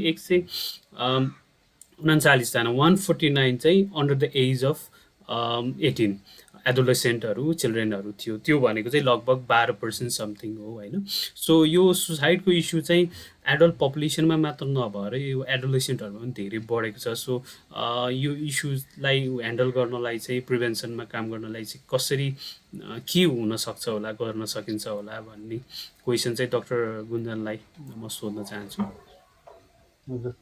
थ्याङ्क यू सो मच अब डेफिनेटली सुसाइड भनेपछि चाहिँ एकदमै एउटा इम्पोर्टेन्ट प्लस क्रिटिकल कुराको रूपमा हामीले देखिरहेको हुन्छौँ कन्टेक्स्टमा पनि लकडाउन पेन्डेमिक मेन्टल हेल्थको इस्युको कुराहरू गरिरहेछौँ सो अघि मैले जुन भने नि सुसाइडलाई पनि हामीले त्यसरी 3वटा तरिकाबाट लिन मिल्छ कि जस्तै पुरानो केही ओल्ड मेन्टल हेल्थ इस्यु थियो जसको सिम्पटम बढ्यो as a result of that suicidal thoughts आयो बिहेभियर हुन थाल्यो एन्ड देन सुसाइड अटेम्प्ट भयो अर्को चाहिँ पहिला ठिक भइसकेको थियो but then within the lockdown period फेरि मेन्टल हेल्थ इस्युज डेभलप भयो and then suicidal thoughts and behaviours पनि एज अ सिम्पटम त्यसमा सिधै आयो एन्ड देन बिहेभियर कमिट भयो है पहिला के पनि थिएन न्यू अनसेट खालको मेन्टल हेल्थ रिलेटेड इस्यु आयो र सुसाइडल थट्स एन्ड इमोसन्स आयो अनि बिहेभियरतिर गयो अनि सुसाइडल अटेम्प्ट्सहरू भयो सो यो तिनैवटामा मैले मेन्टल हेल्थ इस्युज भनेर किन भनिरहेको छु भन्दाखेरि हामीले जुन यो सुसाइडको अहिले फलो गरिरहेछौँ नि वेदर इट बी हाम्रो पुलिसवाला रिपोर्ट होस् अथवा न्युजवाला मिडियावाला रिपोर्ट होस् है त्यो सबै चाहिँ कस्तो भन्दा सेन्सेसनलाइज गर्ने खालको भइरहेछ क्या अब पुलिसमा आउने रिपोर्ट त definitely it will depend on त्यहाँनिर के भएको थियो योभन्दा अगाडि इन्सिडेन्ट के भएको थियो भन्ने खालको कुराकै बेसिसमा रिपोर्टहरू बनाउनै पर्ने हुन्छ त्यहाँ एफआइआरहरूमा है अब अहिले फेरि यो सुसाइड अबेटमेन्टवाला कुराहरू पनि आइरहेको छ त्यसले पनि रिपोर्टिङहरू त्यही अनुसार आउनसक्छ तर as a mental health professional अनि हजुरहरूमा पनि धेरैजना साइकोलोजिस्ट हुनुहुन्छ plus as concern responsible citizens हामीले के बुझ्नु जरुरी छ भन्दाखेरि सुसाइड चाहिँ एउटा कारणले गर्दा हुने कुरा डेफिनेटली होइन क्या एकदम यो टिप अफ द आइसबर्ग भन्छौँ नि अब समुद्रमा जुन आइसबर्ग छ त्यसको टुप्पो मात्र देख्छ तलपट्टि डुबिरहेको भाग चाहिँ देख्दैन क्या तल डुबिरहेको भाग भनेको चाहिँ मेन्टल हेल्थवाला इस्यु हो जुन चाहिँ biological psychological social cultural factors personal स्ट्रेसदेखि लिएर अनेकौँ कुराहरूले चाहिँ अफेक्ट गरिरहेको हुन्छ अनि यो सबै कुराको क्युमुलेटिभ इफेक्ट हुँदै हुँदै गएर चाहिँ अनि मेन्टल हेल्थ रिलेटेड इस्यु आउन थाल्यो, मेन्टल हेल्थ पनि म्यानेज गरिएन टाइममै भने अनि बल्ल सुसाइडको लेभलमा पुगिन्छ।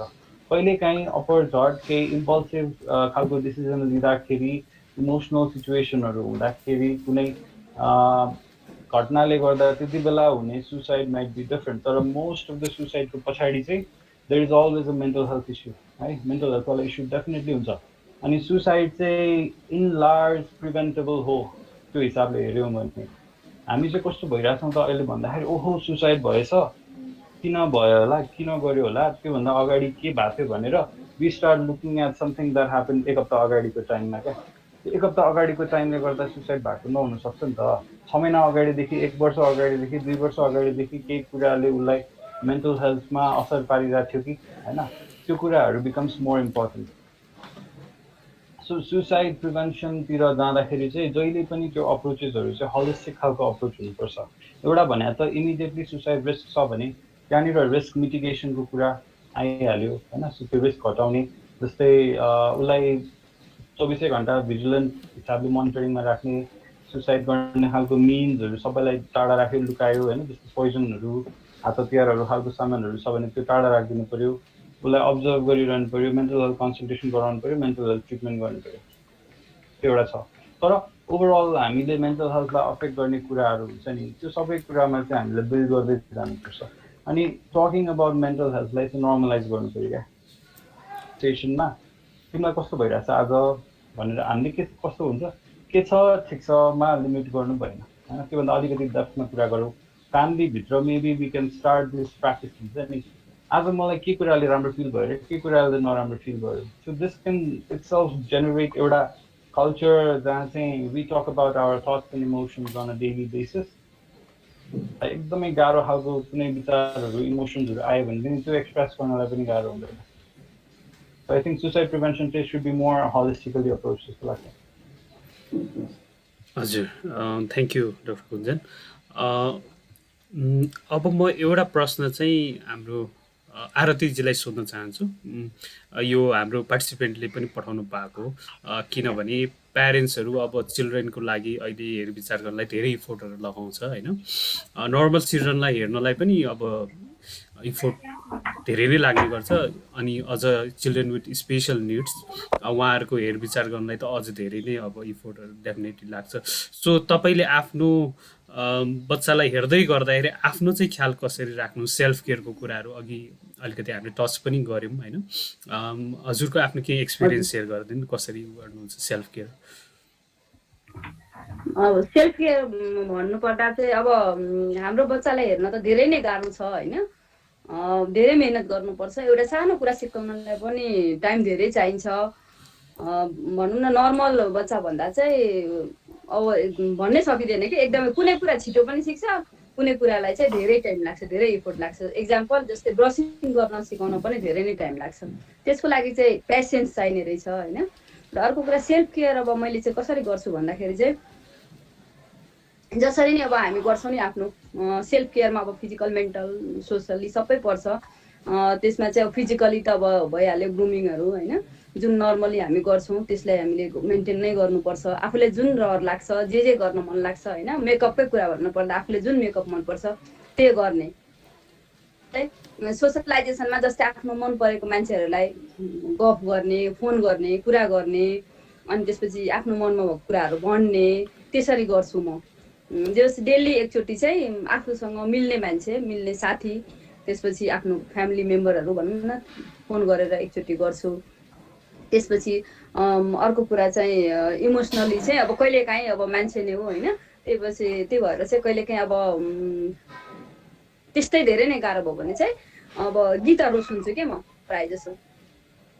मन परेको गीतहरू चाहिँ गीत सुन्दै काम गर्ने, जस्तै किचनमा काम गर्दा गीत सुन्दै काम गर्ने। अनि त्यसपछि प्रायः जसो धेरै जसो चाहिँ म इन्गेज हुन्छु काममा, केही न केही काम गरेर, घरको काम होस् अथवा बाहिरको काम होस्, काम गरेर इन्गेज भएर गीत सुनेर त्यसरी म चाहिँ आफूलाई चाहिँ।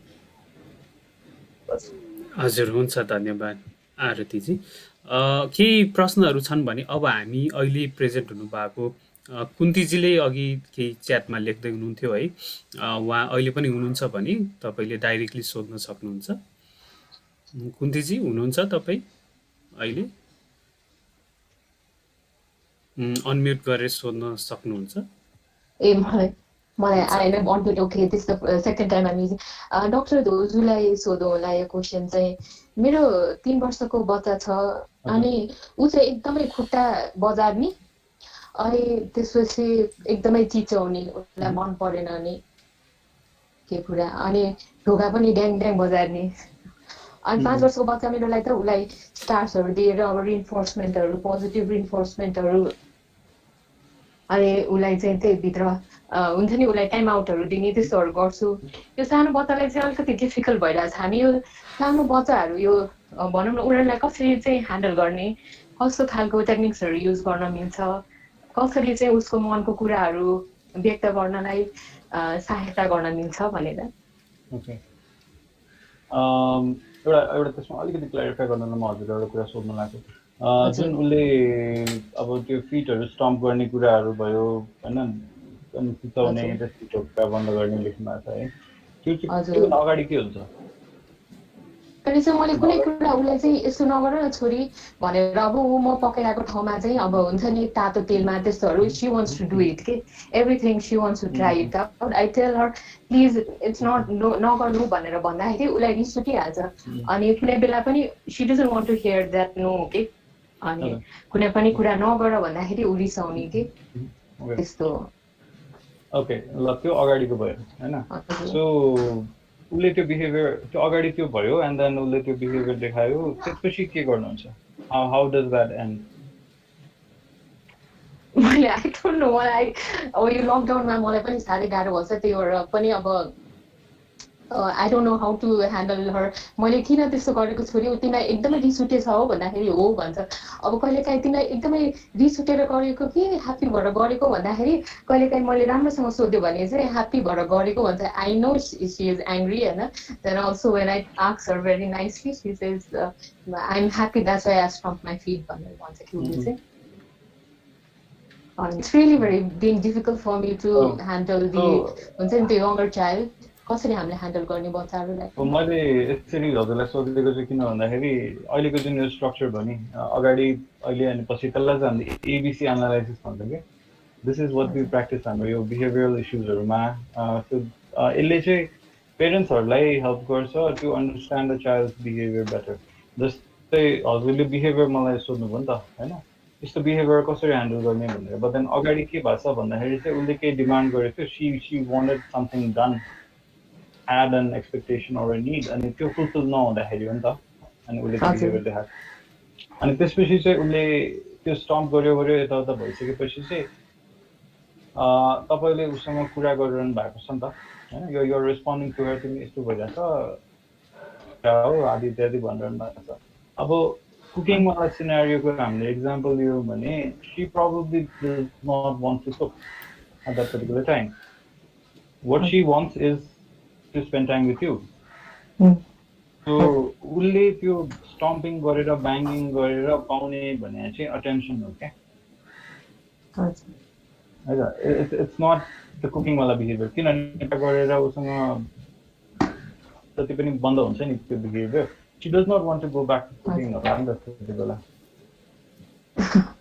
Shad, maybe that's what I think they are looking for more attention because I've got 2 child and I'm alone at home. Oh, maybe during this lockdown. हजुरलाई चाहिँ एउटा एडभाइस चाहिँ के हुन सक्छ भन्दाखेरि tell her not to do that, तर उसले त्यो गरेको बिहेभियरलाई चाहिँ टेम्पर ट्यान्ट्रम्स भन्न मिल्छ। She is angry so she is throwing a ट्यान्ट्रम।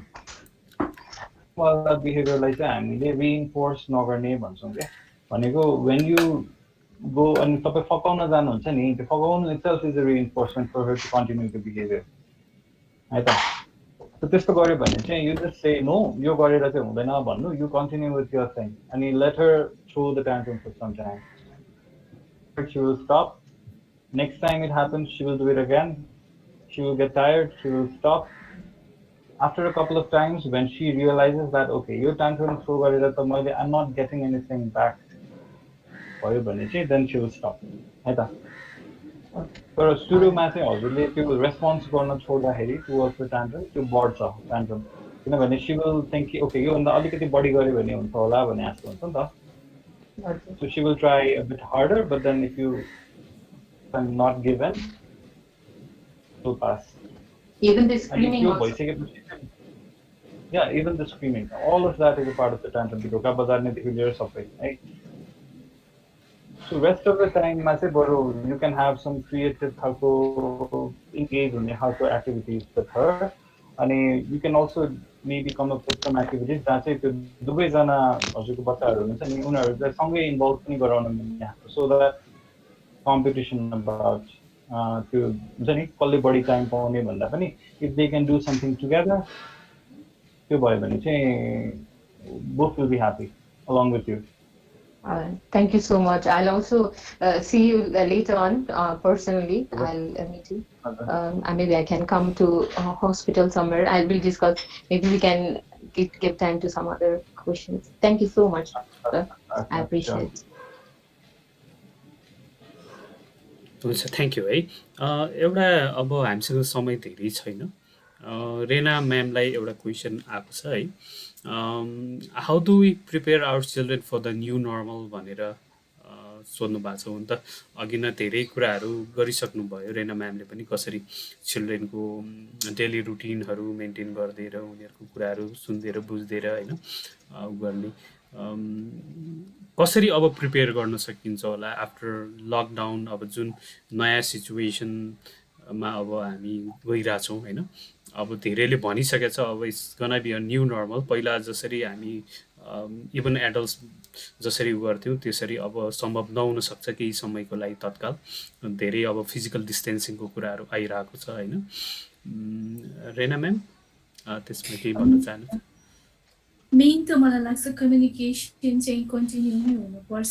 Definitely it's a new normal भनेर सबैजनालाई त्यो अब अवेरनेस छ, तर बच्चाहरूलाई अझै पनि बुझ्न गाह्रो हुन सक्छ. त्यही भएर अब यो पछिको पोस्ट लकडाउन स्कुलको प्रिपेरेसनको कुरा हो कि घरमैको एडजस्टमेन्टको कुराहरू मलाई क्लियर भएन. यदि स्कुलको लागि प्रिपेरेसन हो भनेदेखि चाहिँ नि कोल्याबोरेट गर्न जरुरी छ स्कुलसित.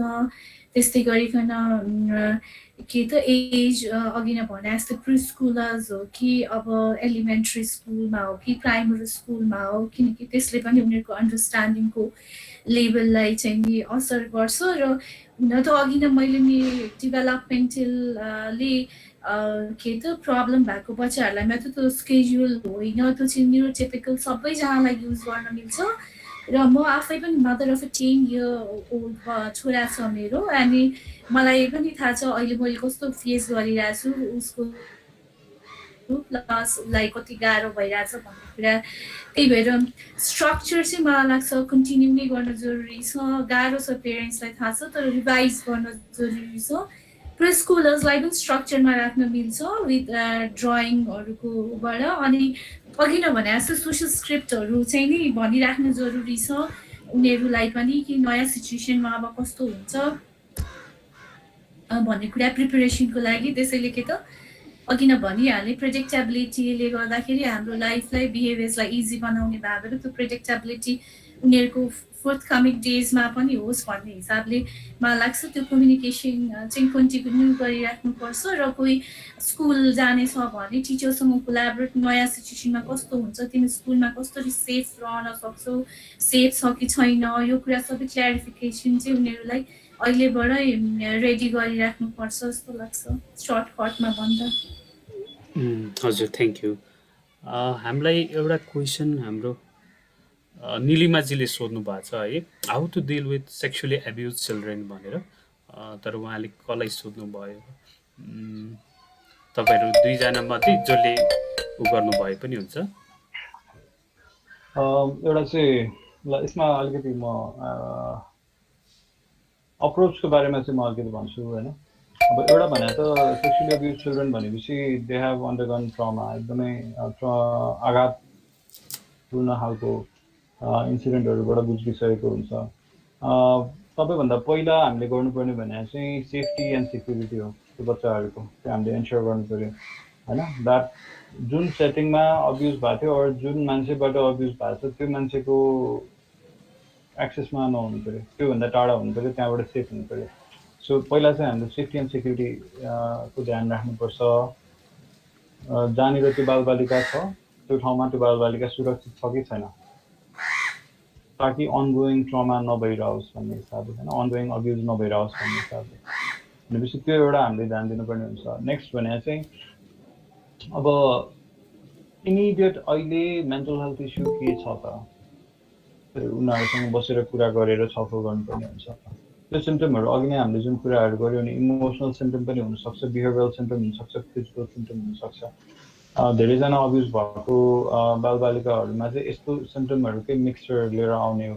निन्द्रा गडबडी हुने, सपनाहरू एकदम नराम्रो देख्न सक्ने, होइन, आत्तिने, डराउने, निराश जस्तो हुने, अथवा कहिलेकाहीँ बिहेभियर पनि एकदम अग्रेसिभ हुने, इरिटेबल हुने, त्यो खालको सिम्टम्सहरू मिक्स भएर आइरहेको हुनसक्छ।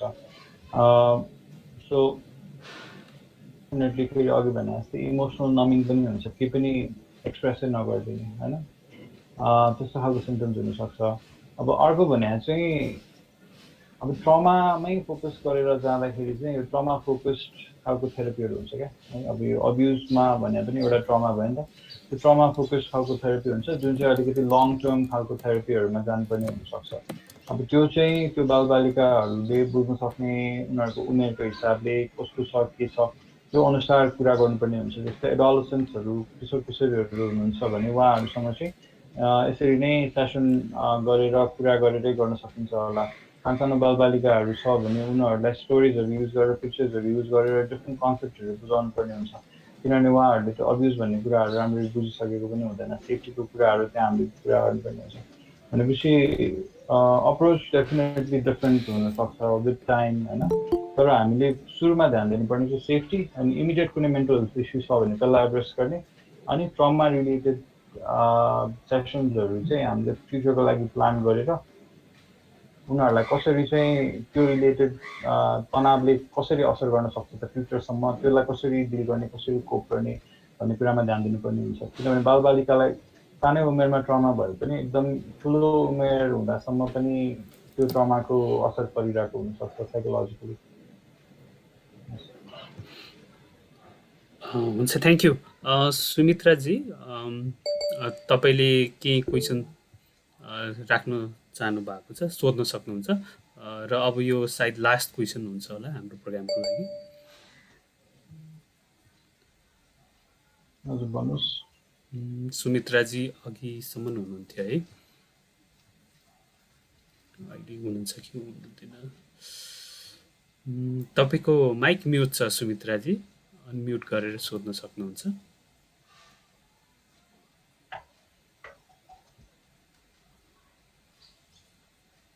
उहाँको आएन है। हुन्छ, त्यसो भए अब हामी बिस्तारै अब क्लोज गरौँ होला हाम्रो प्रोग्राम। र अब लास्टमा म तिनैजना स्पिकर्सहरूलाई छोटकरीमा आफ्नो केही टेक अवे मेसेजेस छन् भने चाहिँ त्यो राखिदिनु हुन म अनुरोध गर्दछु। हेलो, हजुर सरी है, अन भयो मेरो माइक। ए हजुर हजुर हजुर, थ्याङ्क यू सुजनजी। हजुर, म चाहिँ डाक्टर धोजुलाई एउटा क्वेसन सोध्न चाहेको चाहिँ के हो, यो स्क्रिन टाइमको कुरा गर्नुभएको थियो होइन, अनि अहिले यो लकडाउनको सिचुएसनमा एकदमै यो टिनेजर बच्चाहरूमा चाहिँ एकदमै स्क्रिन एडिक्सन भनौँ कि स्क्रिन टाइमको प्रब्लमहरू छ। अनि म पनि एउटा एज अ काउन्सिलर भएको कारणले गर्दाखेरि मेरोमा त्यस्तो केसहरू थुप्रै आउँछ कि, अनि मलाई पनि अलिकति यो नयाँ पनि भयो, अलिकति गाह्रो भएको हुनाले हामीले चाहिँ कसरी, एउटा हुन्छ नि टाइमै चेन्ज भयो, दिनलाई रात, रातलाई दिन बनाइदिएको छ अरे बच्चाहरूले होइन, अनि त्यसले गर्दाखेरि कसरी चाहिँ हामीले यसलाई कोप गर्न सकिन्छ, जब कि पेरेन्ट्सहरूले बच्चाहरूसँग डिल गर्दाखेरि एकदम अब हुन्छ नि एङ्गर बिहेभियर हुने उनीहरूकोमा, अब मलाई वास्ता छैन भन्ने पेरेन्ट्सहरू पनि अब बोल्न एकदमै डराउने के बच्चाहरूसँग। अनि त्यसले गर्दाखेरि के गर्न सकिन्छ, स्पेसली यो चाहिँ न्युक्लियर फ्यामिलीमा देखिएको प्रब्लमहरू हो, अनि यसलाई हामीले कसरी म्यानेज गर्न सकिन्छ भनेर चाहिँ म डाक्टर भोजलाई क्वेसन सोधेको। Thank you. हजुर थ्याङ्क यू। डेफिनेटली अहिले लकडाउनको पिरियडमा स्क्रिन टाइम बढी नै रहेको होला, किनभने ओभरअल वर्ल्ड वाइड नै तपाईँको रिपोर्टेड इन्टरनेट युज एकदमै बढाएको छ अरे होइन। हजुर हजुर हजुर डाक्टर। त्यही कुरा हाम्रै कन्टेक्स्टमा पनि देखिरहेछौँ। इभन अभिभावकहरू पनि धेरै समय मोबाइलमा हुनुहुन्छ क्या आजभोलि, स्पेसली अब कोभिड रिलेटेड न्युजहरू एकदम धेरै आउने, बालबालिकाहरू पनि गेमतिर अथवा च्याटतिर हुन्छ नि, त्यसमा बढी। फेरि अनलाइन क्लासेस पनि आएको छ। अब अनलाइन क्लासेसले पनि स्क्रिनमै टाइम बिताउने हुन्छ है। सो हामीले एउटा कुरा डिटरमाइन गर्नुपर्ने चाहिँ त्यो स्क्रिन हेर्दा के गरिरहेछ त त्यो थाहा पाउनु जरुरी हुन्छ क्या। हजुर डाक्टर साहब, म भनिहाल्थेँ हजुर, यसमा चाहिँ गेमिङकै कुराहरू आएको छ डाक्टर साहब। अनि अब पेरेन्ट्सले कुरा गर्दा एकदमै रिसाउने के, अब पेरेन्ट्सलाई बोल्नु पनि डर लाग्छ भनेर भन्ने कतिवटा मेरोमा त्यस्तो केसहरू आयो। अनि त्यसले गर्दाखेरि त्यो छ नि, त्यही त अब अनलाइन क्लासेसहरू आदि इत्यादि टिचिङ लर्निङवाला केही छ कि त सोसियल खालको फ्यामिलीहरूसँग फ्रेन्ड्सहरूसँग कुरा गरिरहेको छ भने त्यो ठिकै होला होइन, त्यो सम्हालिनु पर्यो। तर त्यसरी अब अनलाइन गेमिङमा हुन्छ नि, त्यसलाई चाहिँ अब इन्टरनेट गेमिङ डिसअर्डर भनेर पनि आइरहेको छ क्या आजभोलि। त्यो चाहिँ एकदम एक्सेसिभ मात्रामा गेमिङ गरिरहने, त्यसले गर्दा चाहिँ आफ्नो दिनचर्या नै डिस्ट्रप्सन हुने, खेल्न नपाउँदाखेरि एकदमै धेरै रिस उठ्न थाल्ने, मुडहरू बिग्रिन थाल्ने होइन, खेलौँ मात्र लाग्ने, त्यही खेल्नु नै सबैभन्दा इम्पोर्टेन्ट प्रायोरिटी जस्तो हुने, अरू सबै कुरा रेस्पोन्सिबिलिटी बिर्सिने। त्यो भनेर चाहिँ इट इज मोर अब कस्तो भन्दाखेरि लेभलमा पुगेको हो कि भन्ने खालको बुझ्न सकिन्छ है। त्यस्तो भयो भने चाहिँ हेल्प सिक गर्दा नै बेटर हुन्छ होला उहाँहरूले। अब एउटा चाहिँ बिहेभियरवाला जुन तरिकाहरू अघि हामीले कुरा गऱ्यौँ, लिमिट सेटिङ होइन, 2 आवर्स राख्ने, भएन भने चाहिँ इन्टरनेट कनेक्सन बन्द गरिदिने आदि इत्यादि त्यो हुनसक्छ। अनि हामीले अब यो नगर भन्दा पनि त्यसको साटो के गर्ने भनेर चाहिँ केही इन्ट्रेस्टिङ कुराहरू हामीले प्रोभाइड गर्न सक्नुपर्छ क्या। अरू कुनै रिक्रिएसनल एक्टिभिटी, अरू कुनै उनीहरूलाई रमाइलो हुने खालको क्रियाकलापहरू, स्किल बिल्डिङ खालको कुराहरू त्यतातिर राख्न सक्यौँ भने उहाँहरू इन्गेज हुन सक्नुहुन्छ होला, अर्को छोडेर होइन। तर गाह्रो भइरहेछ, डिफिकल्ट भइरहेछ भने कहिलेकाहीँ चाहिँ यसलाई हामीले एडिक्सनको लेभलमा ट्रिट गर्नुपर्ने पनि हुनसक्छ होइन। इन्टरनेट गेमिङ डिसअर्डरै हो कि भन्ने हिसाबले पनि जानुपर्ने हुन्छ, अलिकति थेरापी नै लिनुपर्ने हुनसक्छ यसको लागि। किनभने कहिलेकाहीँ हुन्छ नि, अघि मैले भने नि, त्यो गेमहरूको डिजाइनै यसरी बनाइरहेको हुन्छ कि त्यसले बानी नै लाग्छ। खेल्न थालिसकेपछि छोड्न नसक्ने कन्डिसनमा पनि हुनसक्ला है। एकचोटि उहाँलाई इभ्यालुएसन गर्नु पर्ला जस्तो लाग्छ मलाई। हजुर thank you so much doctor साहब। हजुर हुन्छ, थ्याङ्क यू भेरी मच। अब हामी अब यो कार्यक्रम सकाउनेतिर लाग्दैछौँ। अब कि फाइनल रिमार्क्सको रूपमा चाहिँ एकदम छोटोमा म तिनैजना स्पिकरलाई केही छ भने चाहिँ राखिदिन अनुरोध गर्दछु।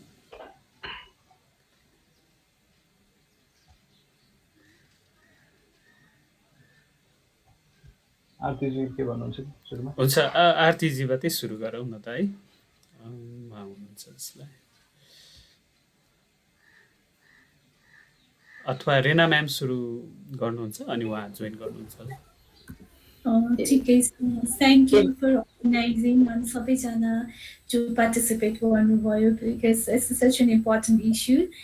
अनि कति कुरा छलफलले गर्दा पनि मलाई लाग्छ अवेरनेस लाई धेरै ठुलो रोल प्ले गर्छ र आई थिङ्क मलाई लाग्छ फ्युचरमा पनि यो कन्भर्सेसनहरू चाहिँ कन्टिन्यू गर्नुपर्छ होला। Thank you. हुन्छ, थ्याङ्क यू रेना म्याम। आरतीजी? सबभन्दा पहिला म चाहिँ थ्याङ्क यू के अरे सुजन सरलाई, जसले चाहिँ अर्गनाइज गर्नुभयो यो वेबिनार। अनि त्यसपछि डाक्टर गुन्जन, डाक्टर रेना श्रेष्ठ अनि सबैजना पार्टिसिपेन्ट्सलाई चाहिँ धेरै धेरै धन्यवाद। मेरो चाहिँ केही अब प्यारेन्ट, एउटा अटिजम प्यारेन्टको चाहिँ फिलिङ्सहरू सेयर गर्नलाई चाहिँ मौका दिनुभयो, त्यसको लागि चाहिँ धेरै धेरै धन्यवाद। हस्, थ्याङ्क यू सबैजना। Stay safe.